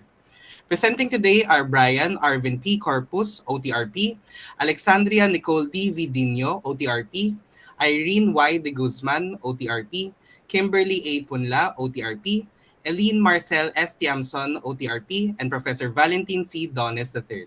Please welcome our presenters. Good morning, everyone. We are Group 2. Our evidence summary is titled Children with Autism Spectrum Disorder, Sensory Integration Intervention and Executive Function Skills. For our research question, is the sensory integration intervention approach effective in improving executive function skills in children with autism spectrum disorder? For the clinical bottom line, autism spectrum disorder is characterized by difficulties in social communication, sensory processing, and executive functioning. Common EF challenges include poor inhibitory control, self-regulation, working memory, and shifting attention. These deficits affects the child's ability to adapt, focus, and participate in daily activities. As a result, children with ASD often face difficulties in school, play, and self-care. These challenges also impact their academic performance, independence, and overall quality of life. To help manage these issues, sensory-based interventions are commonly used to improve attention, executive functioning, and self-regulation. Given these challenges, this evidence summary evaluates the effectiveness of sensory integration therapy in improving executive functioning in children with ASD. A Level 1 systematic review shows a strong link between ASD and sensory processing difficulties, which impact participation in daily activities. Sensory integration therapy significantly improved communication, social participation, daily living skills, and attention, suggesting enhanced self-regulation. A pilot randomized controlled trial, Level 2, found that combining SI with executive functioning strategies may lead to greater improvements in daily living skills and sensory processing. Although the difference between groups wasn't statistically significant, larger gains were seen in the group receiving both SI and EF strategies. Another Level 2 RCT reported that SI therapy reduced emotional and behavioral problems such as irritability, aggression, inattention, and sleep disturbances. Improvements were also seen in emotional regulation, social responsiveness, and adaptive behavior. Lastly, a Level 2 RCT demonstrated that SI training led to significant gains in executive functioning, including inhibitory control, working memory, attention, and cognitive flexibility, especially when stimulation was tailored to the child's sensory needs. Together, these findings support the potential of SI therapy, especially when paired with EF strategies, as an effective approach for improving executive functioning, behavior, and participation in children with ASD. In creating the summary, multiple study designs were used. First, a systematic review which analyzed 16 articles published between 2013 and 2023.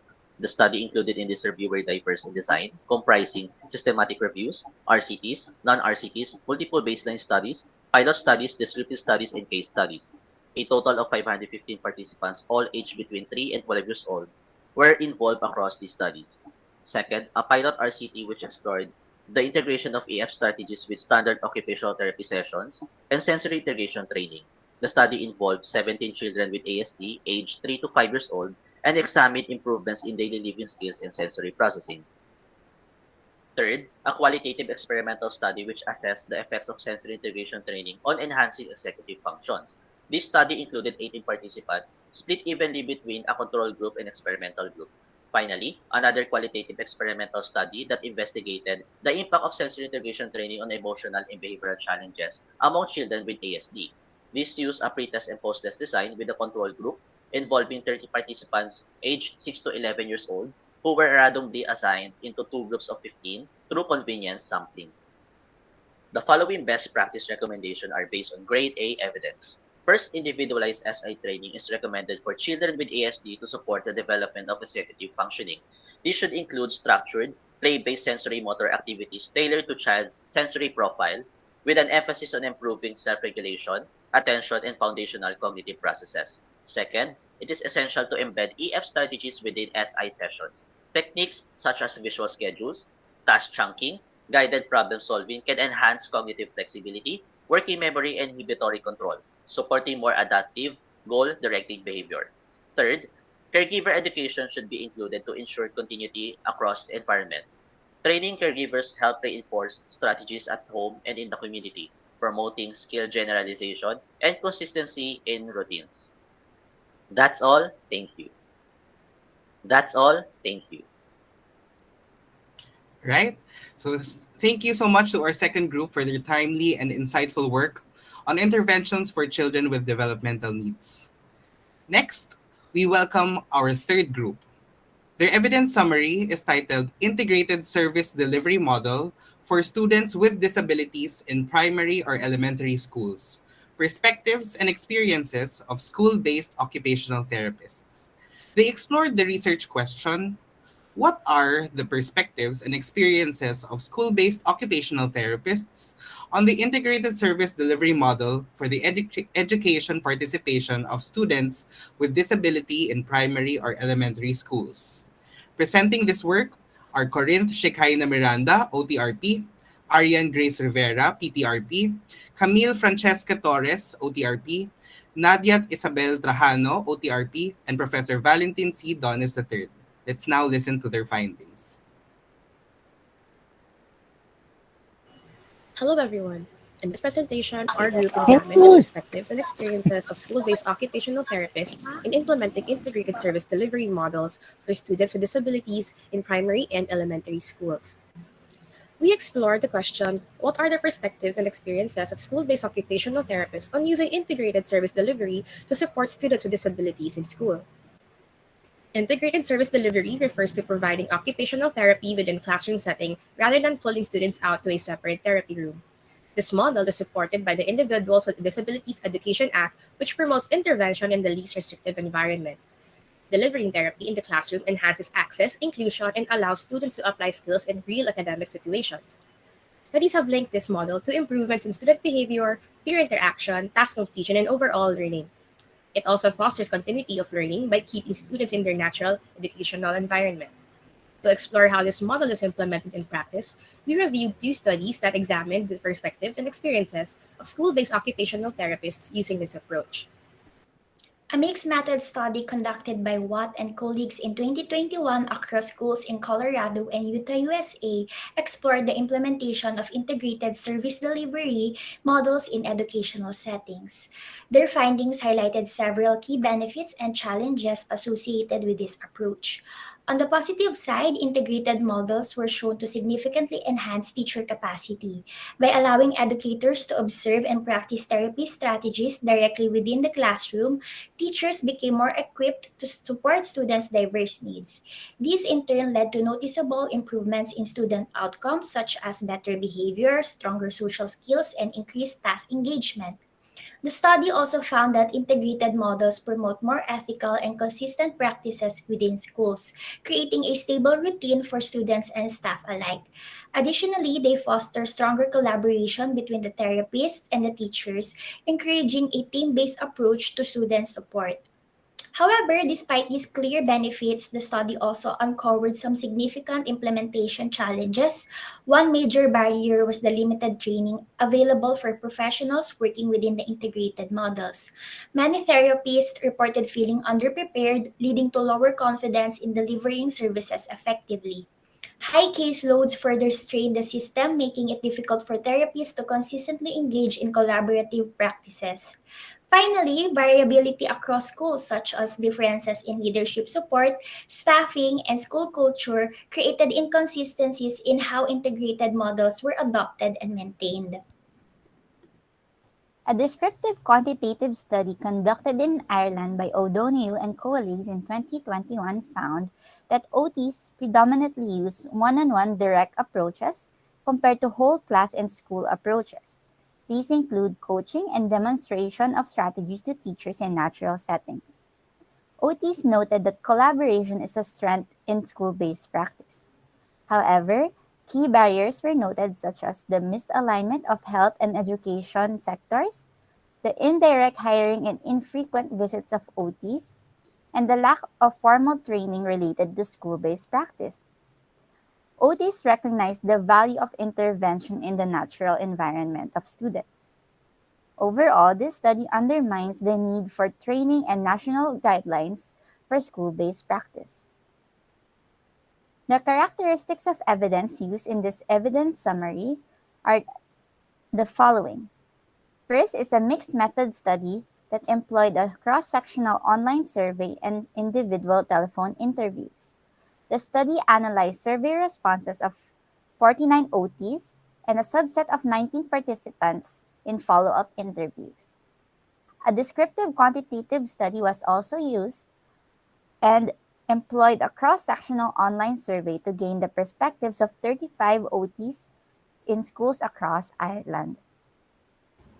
For the best practice recommendation, we recommend to provide ongoing training for school-based occupational therapists on evidence-based collaborative and classroom-focused practices.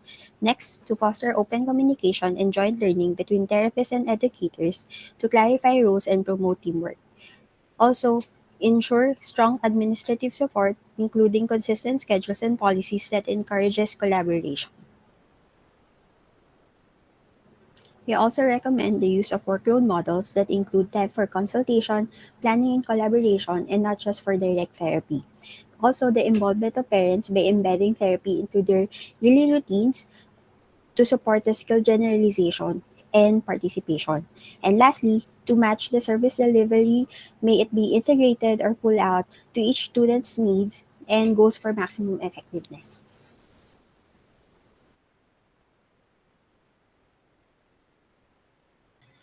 Right.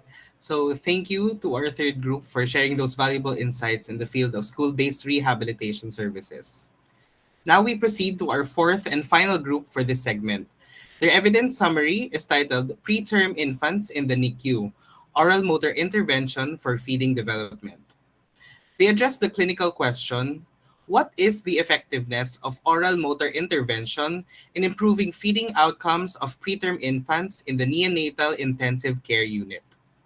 Please welcome Clarice Ann Deloria, OTRP, Patricia Ann Miranda, OTRP, Laika Martina Nolasco, OTRP, Krista Abigail Nulod, OTRP, Daniela Antonia Rivera, OTRP, and Professor Valentin C. Dones III.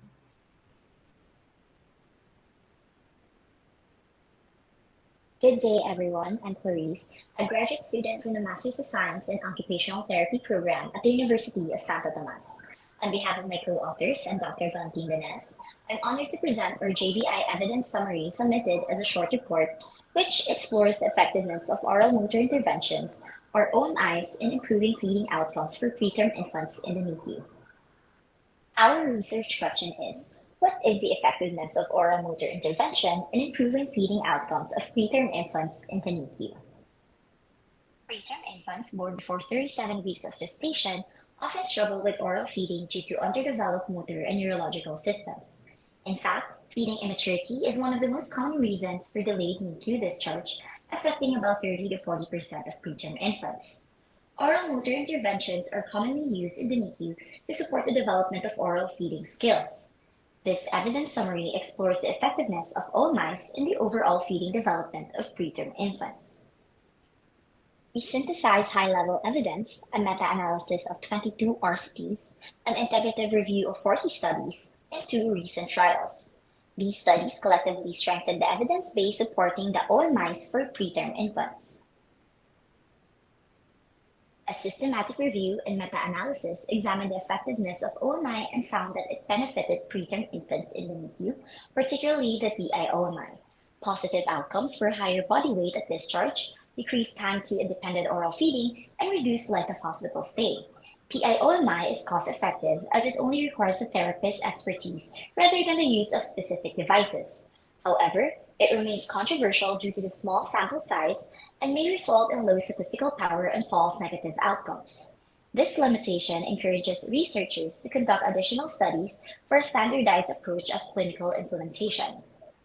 Another systematic review identified 4 main types of interventions, such as applied oral motor stimulation, non-nutritive sucking, swallowing exercises, and the end-trainer pacifier systems.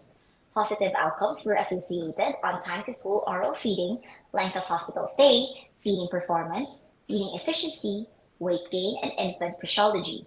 While adverse events were reported for some interventions, there was no compelling evidence of them occurring more frequently during the intervention. This highlights the need for continuous assessments of preterm infants to ensure the safe implementation of interventions.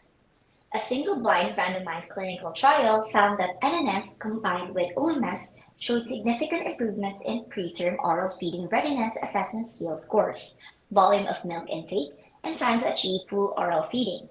However, weight gain and length of hospital stay were not significantly different between the groups. Lastly, a quasi-experimental study found that OMS shortened time to achieve full oral feeding, lowered postmenstrual age at full oral feeding achievement, lowered postmenstrual age at discharge, and higher breastfeeding acquisition rates at discharge. However, length of hospital stay were not statistically different between the groups.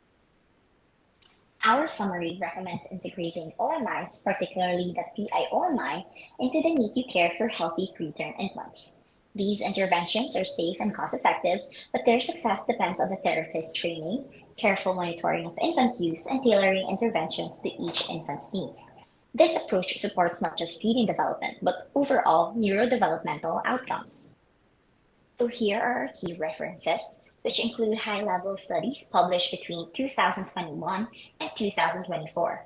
All were retrieved from the evidence-based healthcare databases using structured search strategies aligned with the JBI methodology. Thank you. Right, so thank you so much to our fourth group. Let's give one final round of applause to all of our MSOT and MSPT teams. Your presentations showcase not just your knowledge, but also your commitment to making evidence work in real clinical and community settings. So thank you for your clarity, your effort, and your continued dedication to advancing the role of research in health professions. We now open the floor again for reflections, questions, or feedback from our attendees. This is also an opportunity to gather your insights on how these summaries may be adapted in different institutions or settings. So again, for those who wish to ask a question, we kindly request that you may use the raise hand feature here in Google Meet. And once I call your name, you may unmute your microphone and speak directly. Alternatively, you may also chat in our chat box and I'll be happy to read it out for the panel. All right. So earlier we were given questions by Ma'am Lerma. I will be reading some of the questions given in the chat box for everyone to listen and to hear our discussions as well. So for the first group, Ma'am Lerma's question reads, I recognize that evidence-based practice are frequently derived from research from other countries with limited integration of locally generated studies. This raises the question why not prioritize the compilation and utilization of research grounded in our own socio-cultural contexts, economic conditions, and the unique perspectives of the Filipino people. So this was also answered by Dr. Val. Um, The evidence summary reflects that the best available practice, irrespective of country of origin. Evidence implementation, on the other hand, contextualizes this summarized evidence to the local setting. The application of the evidence is guided by the resources and circumstances specific to each hospital. In this way, hospitals remain informed about the best available evidence while adopting or adapting recommendations to suit their unique situation. All right. So we have another question by by Ma'am Lerma. Developing for I think this is for the second group. Developing a body of evidence that is truly effective.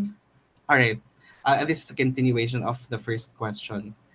Reflective of our national realities would allow for the creation of healthcare practices that are not only contextually relevant but also more effective and sustainable within the Philippine healthcare system. So that's right po, Ma'am Lerma. So in our context, if one of the things that we have also identified was that the evidence summary also promotes to raise studies and to raise concern that we should be able to have more studies locally so that we can contextualize this in the Philippine setting. So thank you, Ma'am Lerma, for your questions. I'm reading other questions. I'll see from Sir Celso. I'm just wondering how the four groups synthesized the evidence papers identified to come up with the best practice recommendations. So I'd like to ask the researchers to, if anyone could answer the question from Sir Celso po.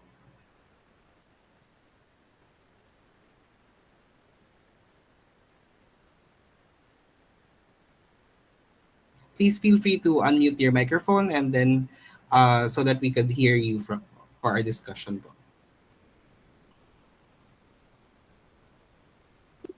Hi, good afternoon po. Good morning actually for everyone.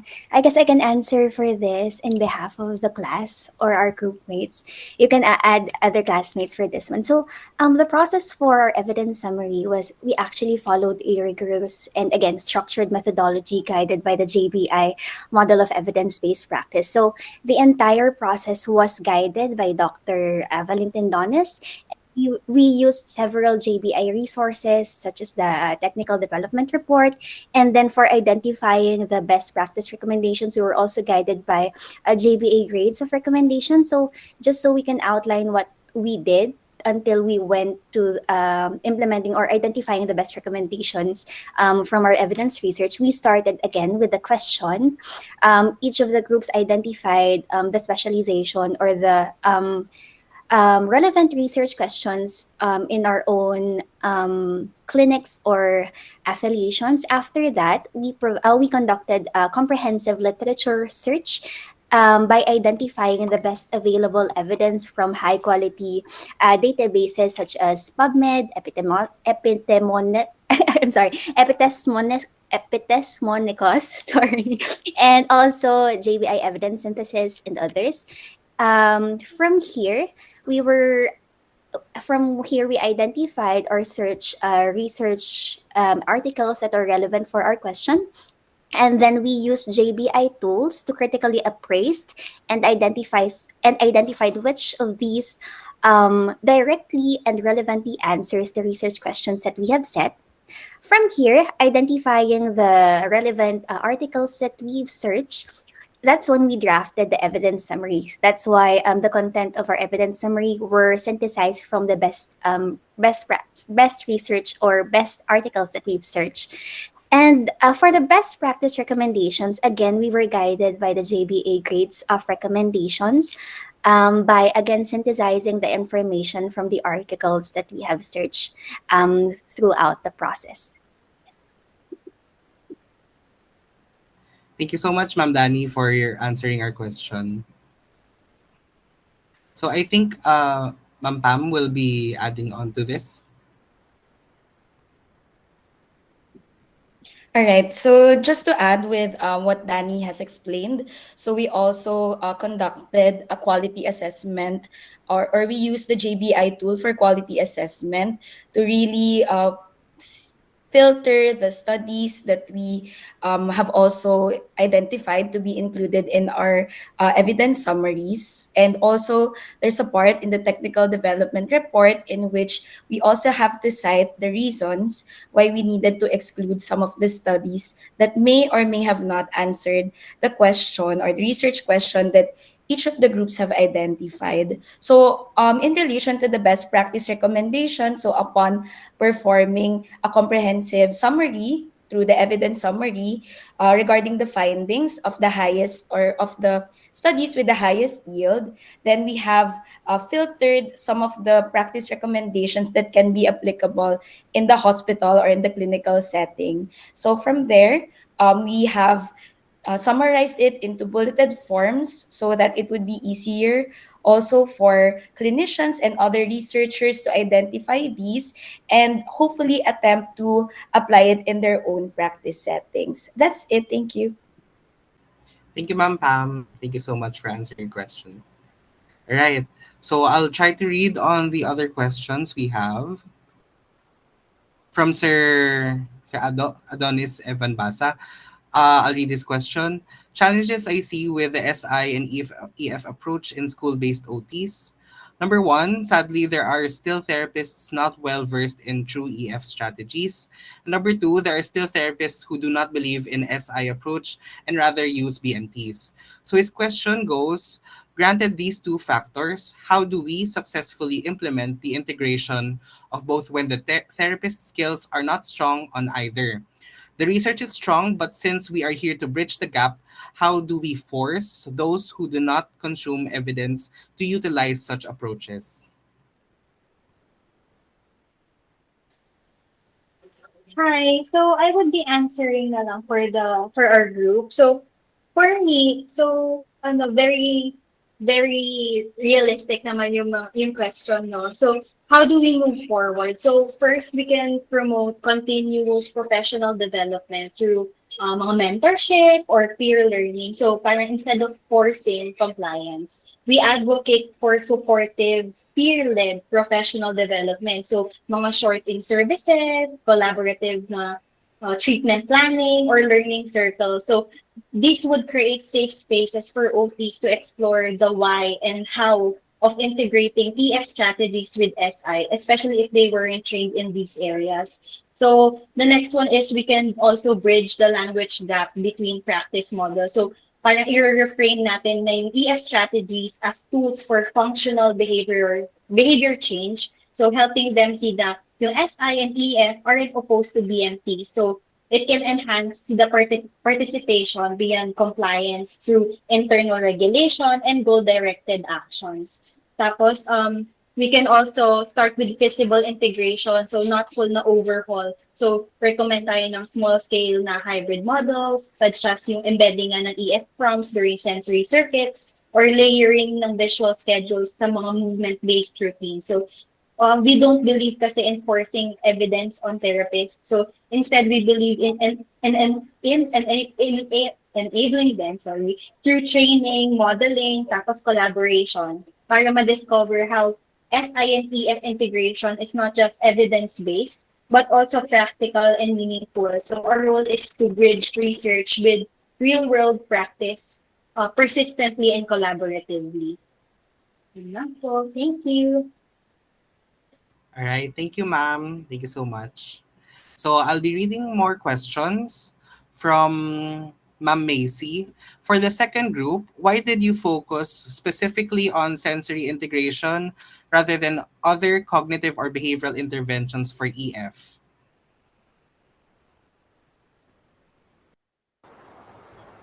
Hi, thank you po for that question po. So, for our group po, we focus on sensory integration because it addresses the foundational aspect of sensory processing that can significantly impact executive functioning. So, it's also one of the more functional body-based approaches used for children with sensory modulation issues, so which are prevalent in children with ASD. So, sensory integration can lead to a more profound and lasting changes in executive functioning. So, particularly for those who struggle with sensory processing issues. So hence we explore how SI relates to EF, how SI relates to EF, uh, exploring how SI relates to EF aligns with our scope and allows us to assess the cognitive effects of intervention we already provide. That's all po. Thank you. All right, thank you, ma'am. Okay, I'll be reading more questions from Ma'am Carla Macapagal. Good morning from the OT program of AUF alumnus. This program is for the second group of researchers. As practicing OTs, how do you define the clinical relevance of executive functioning in pediatric OT practice for children with ASD? Yes, Sir Brian. Hello. Thank you po, Sir Val. Thank you, Ma'am Carla, for the question po. To answer the question, ma'am, about clinical relevance of executive functioning and pediatric OT practice for children with ASD po.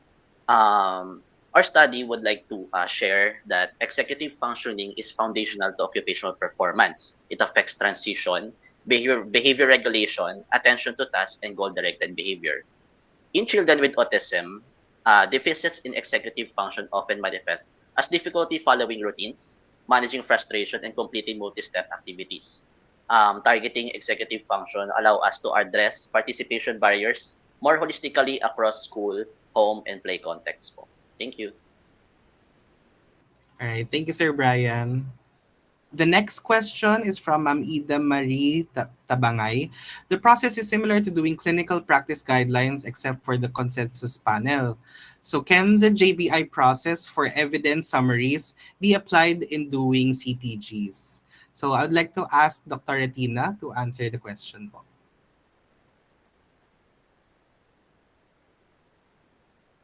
Hello. Um, I don't know if Ian is here still in the group, but I think the process yung JBI summaries can be useful, no? And it shortens the process. But I think this is more useful if you're going to use it as a rapid review. So you need rapid evidence, like what happened in COVID, that you need rapid, that might be because the CPG development process itself is very long, or it can be an interim guideline, or when you want to update already an existing guideline, or you're going to use it in an institution, as mentioned, if you want to implement it. But I think we still have to follow the DOH framework of the full process of CPG development, stakeholder engagement, grade recommendations, public consultation. So I think that still needs to be followed, but there are instances where a shorter process can be utilized. Okay. Thank you so much, Dr. Retina, for answering the question. We have another question from Sir Kyle Noguera for the fourth group on OMIs in the NICU. So how would you implement PIOMI in a NICU, especially in a public hospital with a limited staff and time constraints while still ensuring individualized and evidence-based care?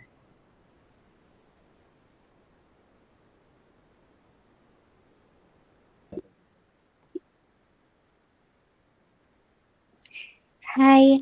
Hi again. So for this question for our group, PIOMI is actually pretty easy to integrate or implement in our local NICU setting since, as we've mentioned in our report, it is low cost in nature as it only requires a therapist or healthcare practitioner skills rather than using other tools. So with this one, it is ideal to organize training and workshops to help ensure capacity building and ensure the sustainability of the practice in the healthcare or in the NICU settings.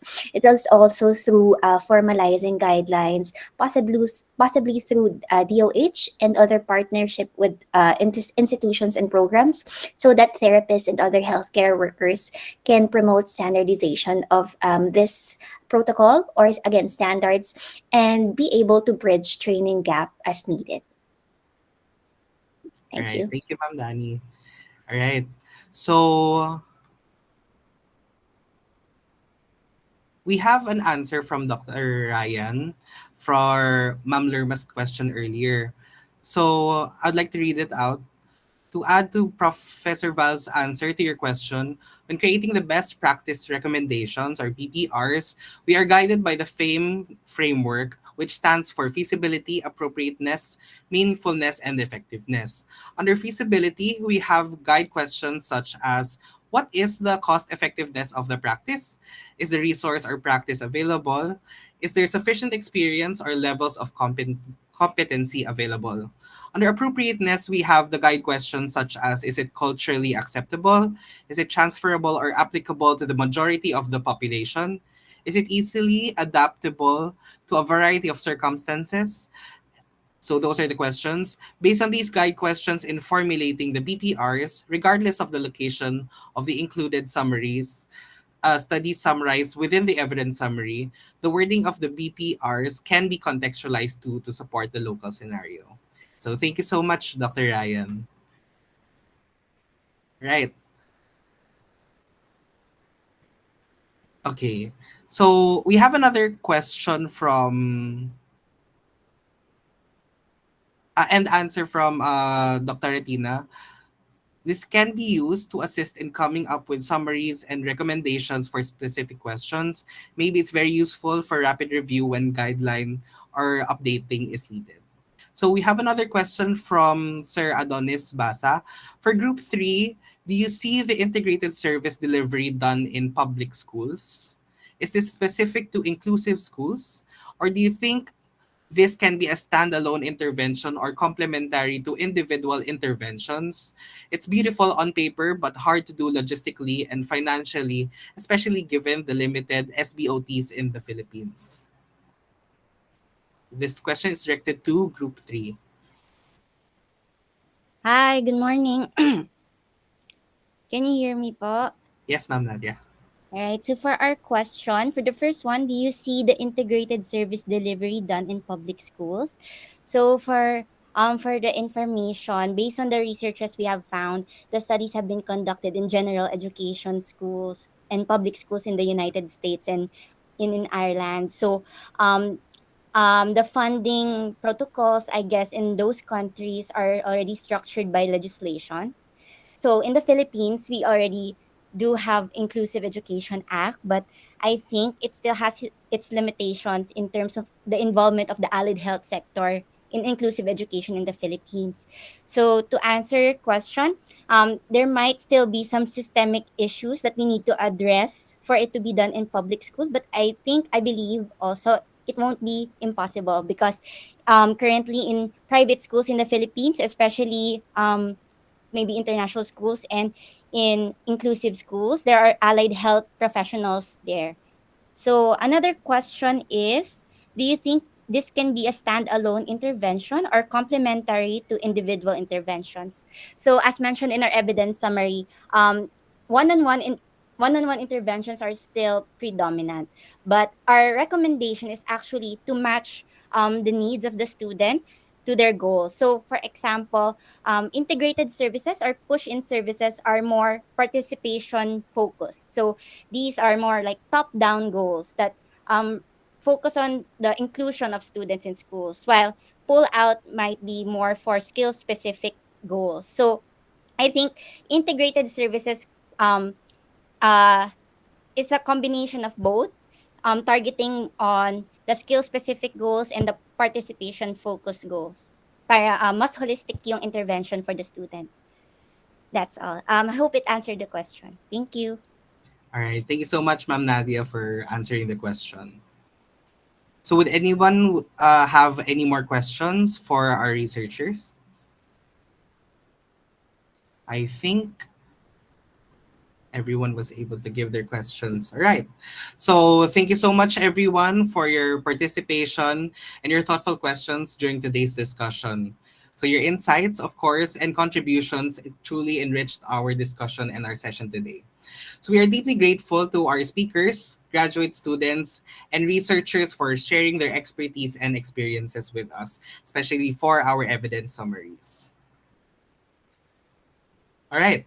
So as we near the conclusion of today's session, we would like to take this moment to express our heartfelt gratitude to our distinguished speakers for sharing their time and expertise with us. We now proceed to the awarding of certificates of appreciation to recognize their invaluable contributions to the success of this gLocal Solution Room. Right. So we'll be awarding the certificates of appreciation. First, to begin, the University of Santo Tomas College of Rehabilitation Sciences, Center for Health Research and Movement Science, in partnership with JBI Philippines, presents this Certificate of Appreciation to Professor Valentin C. Dones III, PhD, for his invaluable contribution as a speaker on the topic entitled Overview of PRISM PH during the 4-hour training course, PRISM PH, Bridging Evidence and Practice in Philippine Healthcare at JBIG Local Solution Room. Conducted this June 28, 2025 at the University of Santo Tomas, España, Manila via Zoom. This is signed by Professor Valentin Dones III, Director, JBI Philippines, Associate Professor Anne-Marie C. Aceron, Dean, the College of Rehabilitation Sciences, and Professor Ivan Neil B. Gomez, Supervisor, CHRMS. So we would like to request Dr. Val to open his camera for the photo opportunity po. Yeah, thank you. Thank you very much. Smile po, Doc.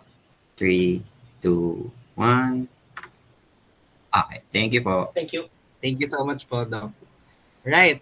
So next, we present this certificate of appreciation to Dr. Marian Grace Gabor for invaluable contribution as a speaker on the topic entitled The JBI EBP Database and its Role in Healthcare Delivery during the 4-hour training course.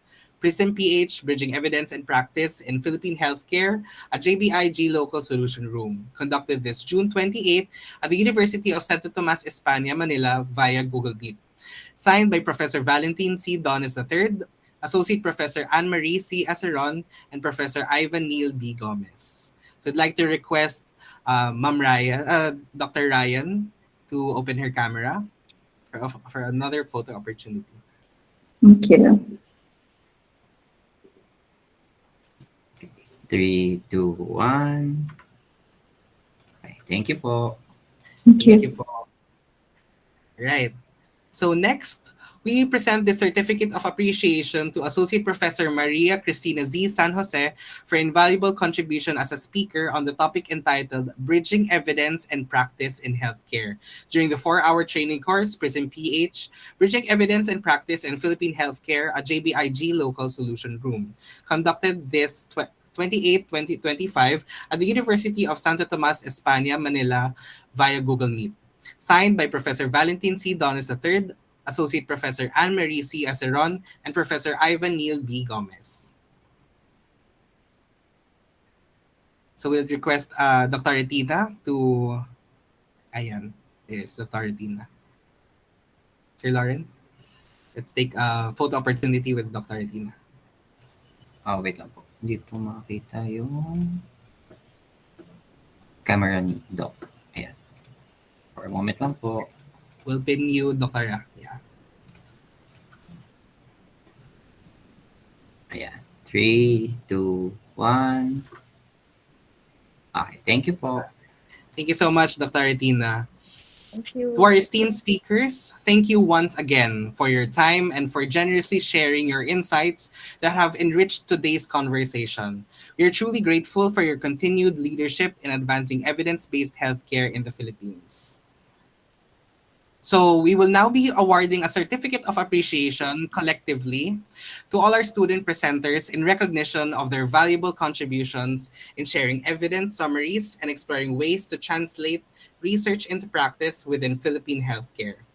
Today, we have heard 4 excellent presentations, each showcasing commitment to evidence-based practice. So as I read on our research, our evidence summaries, I'd like to request my classmates to turn on their cameras for another photo opportunity. So the first group, myofascial release technique on upper back pain by Chomiko, Agbayani, Barroso, De La Cruz, and Professor Dones. The second, the group, children with autism spectrum disorder, sensory integration intervention on executive functioning skills by Corpus, Dino, De Guzman, Punla, Chamson, and Professor Dones. The third group, integrated service delivery model for students with disabilities in primary or elementary schools, perspectives and experiences of school-based occupational therapists by Miranda, Rivera, Torres, Trajano, and Professor Dones. And lastly, preterm infants in the NICU oral motor intervention for feeding development by Deloria, Miranda, Nolasco, Nulud, Rivera, and Professor Dones. So I'd like to request my classmates to please turn on their cameras so we can take a photo.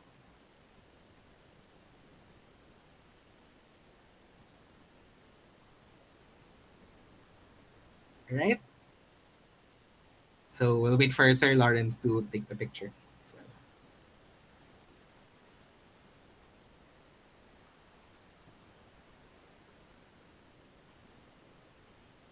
For a moment lang po. all right.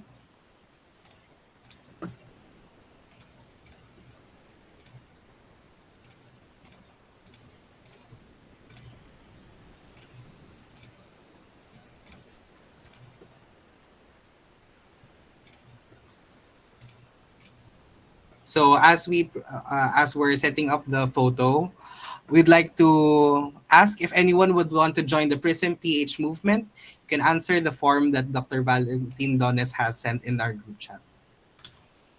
Siguro, Sir Lawrence, you could choose yung show participants with camera on.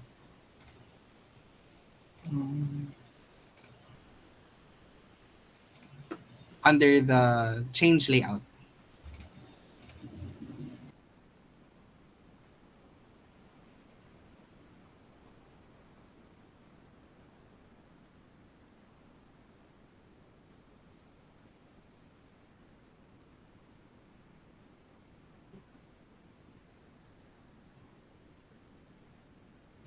Okay po, Try. yan po. Okay. 3, 2, 1. Smile po. Thank you. All right. Thank you so much. Okay, so we thank each and every one of you for sharing your evidence summaries and research insights and passion for improving healthcare through evidence and contextual application. Your work today, it serves as an inspiration for future collaborations and practical implementations in our hospitals and communities. On behalf of JBI Philippines and the Center of Health Research and Movement Science of the UST, we present this certificate of appreciation to all of our graduate student presenters. All right, so congratulations to everyone. To officially conclude today's JBI gLocal Solution Room, we are honored to invite a visionary leader who continues to advance evidence-based practice and research implementation across healthcare and the academic setting. Ladies and gentlemen, we please welcome once again the Director of JBI Philippines, Professor Valentin C. Donis III, PhD, for our closing remarks. Thank you, Van. Can you hear me? Yes po, Doc Val. Thank you.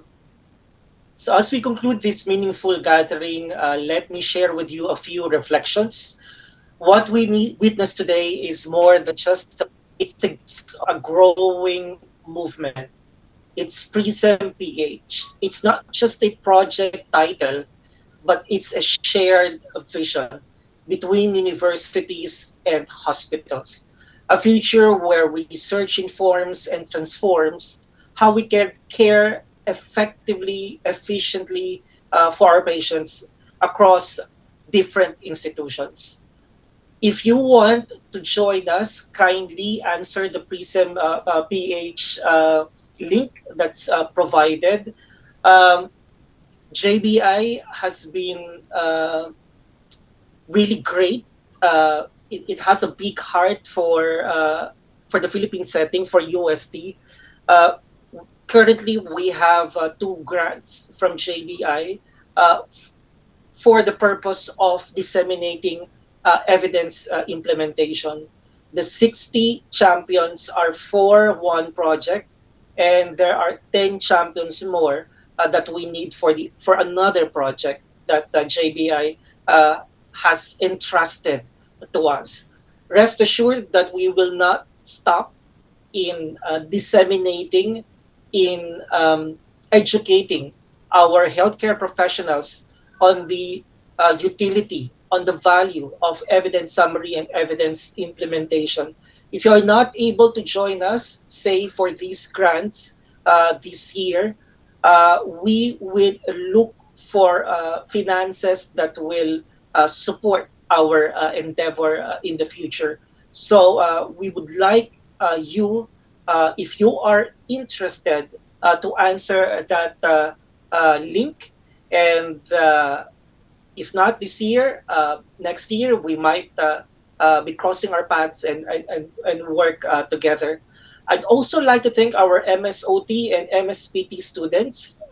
You have demonstrated that the next generation is ready to embrace evidence as both a responsibility and a commitment.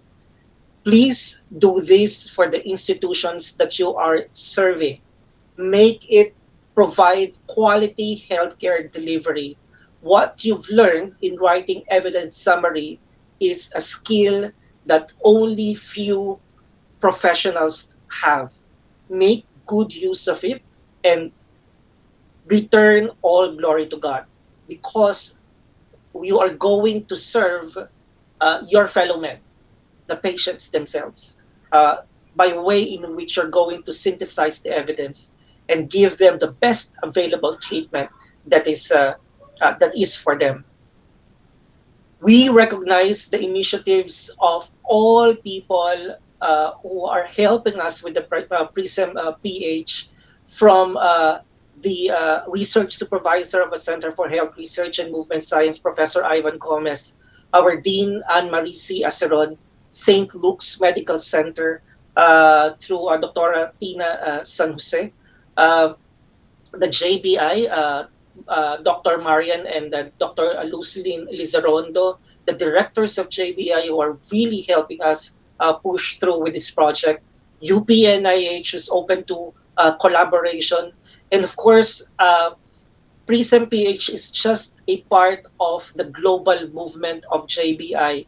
I would like to personally thank Dr. Celso, who is from De La Salle, who has joined us this morning. De La Salle and UST are working together in writing systematic reviews, and that's also funded by JBI. Different institutions can work together for a common purpose. So let's all embrace each other and work for a common good, and then carry this momentum forward. No single institution can carry the burden. We need to move together. We need to identify champions from around the globe, not just the Philippines. This invitation is not just for UST. It is for all champions in different institutions who would like to uh, upgrade healthcare delivery in the Philippines through evidence-based quality practice. Thank you so much to all our speakers, facilitators, student presenters, and organizing teams, Van, Lawrence, Lyle, Mark. Thank you very much. We are a small team, but I would like to thank you for bearing with me and for putting this webinar. May this be just the beginning of a collaboration. Maraming salamat po, and we look forward to working with you again. Thanks very much, Professor Dones, for your powerful and thoughtful message po. Your words challenge us not only to reflect, but also to act, transform evidence into impact, and to bring research from the page to the patient. Thank you so much po. Before we officially close today's session, we would like to capture this meaningful moment with a group photo together po, all of us po, of our attendees. May we kindly request everyone to please turn on your cameras at this time so that we can include everyone in the photo. So again, we'll be assisted by Sir Lawrence in taking our group photos. Please keep your cameras on for a few moments so we can take clear shots and ensure that everyone is included. We will give a few seconds to turn on your cameras, and if you would like, feel free to smile or give a thumbs up for the photo. Okay, so you have several participants. We'll try to coordinate everyone. Try to assist Lawrence as well. So, Sir Lawrence, please let us know when you're ready to take the photos as well. Okay, sir. Some are still trying to turn on their cameras. Let's give it a few moments pa po. Okay, everyone, smile po. In 3, 2, 1. All Thank you right. po. Thank you so much, everyone. I think there are some who... sige po. Okay na po. Yeah, thank you. All right. So before we close, we'll be showing and we'll be asking all participants to scan the QR code that we will be showing on screen to access our evaluation form. We'll also be sending this through our group chat. So your feedback will help us improve our future sessions and continue delivering relevant evidence-informed programs. So we will be sending it in the group chat as well. I'll be typing it. This is also for our certificate for our, this will also be used in consideration for the certificate, the evaluation form. So please take a screenshot or enter the evaluation form as soon as possible so that we can coordinate well immediately as soon as possible. So we'll give a moment for everyone to scan and start filling out the form. So I have sent the link for easier access to those who can join and fill out our evaluation form. Please do not forget, since this will be used for our certification as well.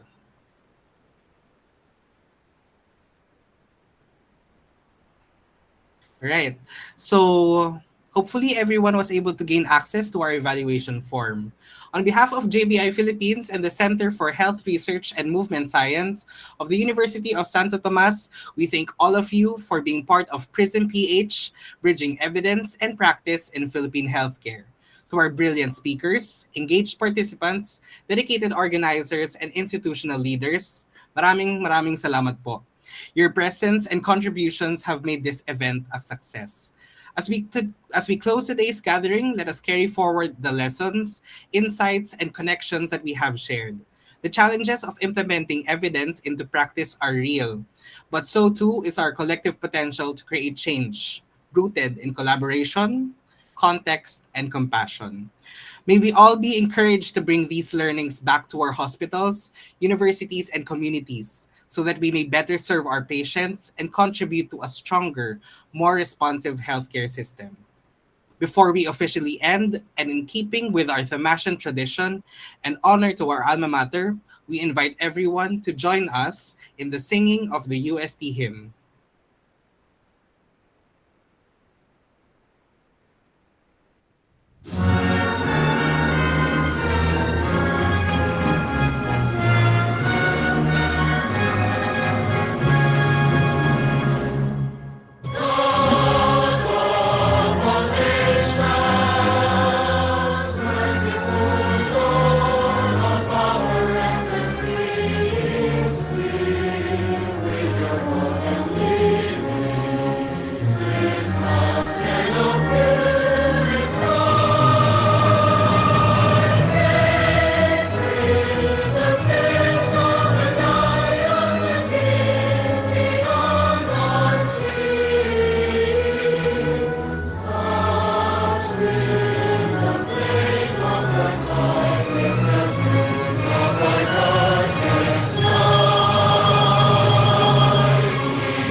Thank you, everyone. We look forward to more meaningful discussions and even more impactful partnerships in the future. Stay safe, and we hope to see you again in our next JBIG Local Solution Room. Maraming salamat po and have a wonderful rest of the day, everyone. Thank you po. Salamat po.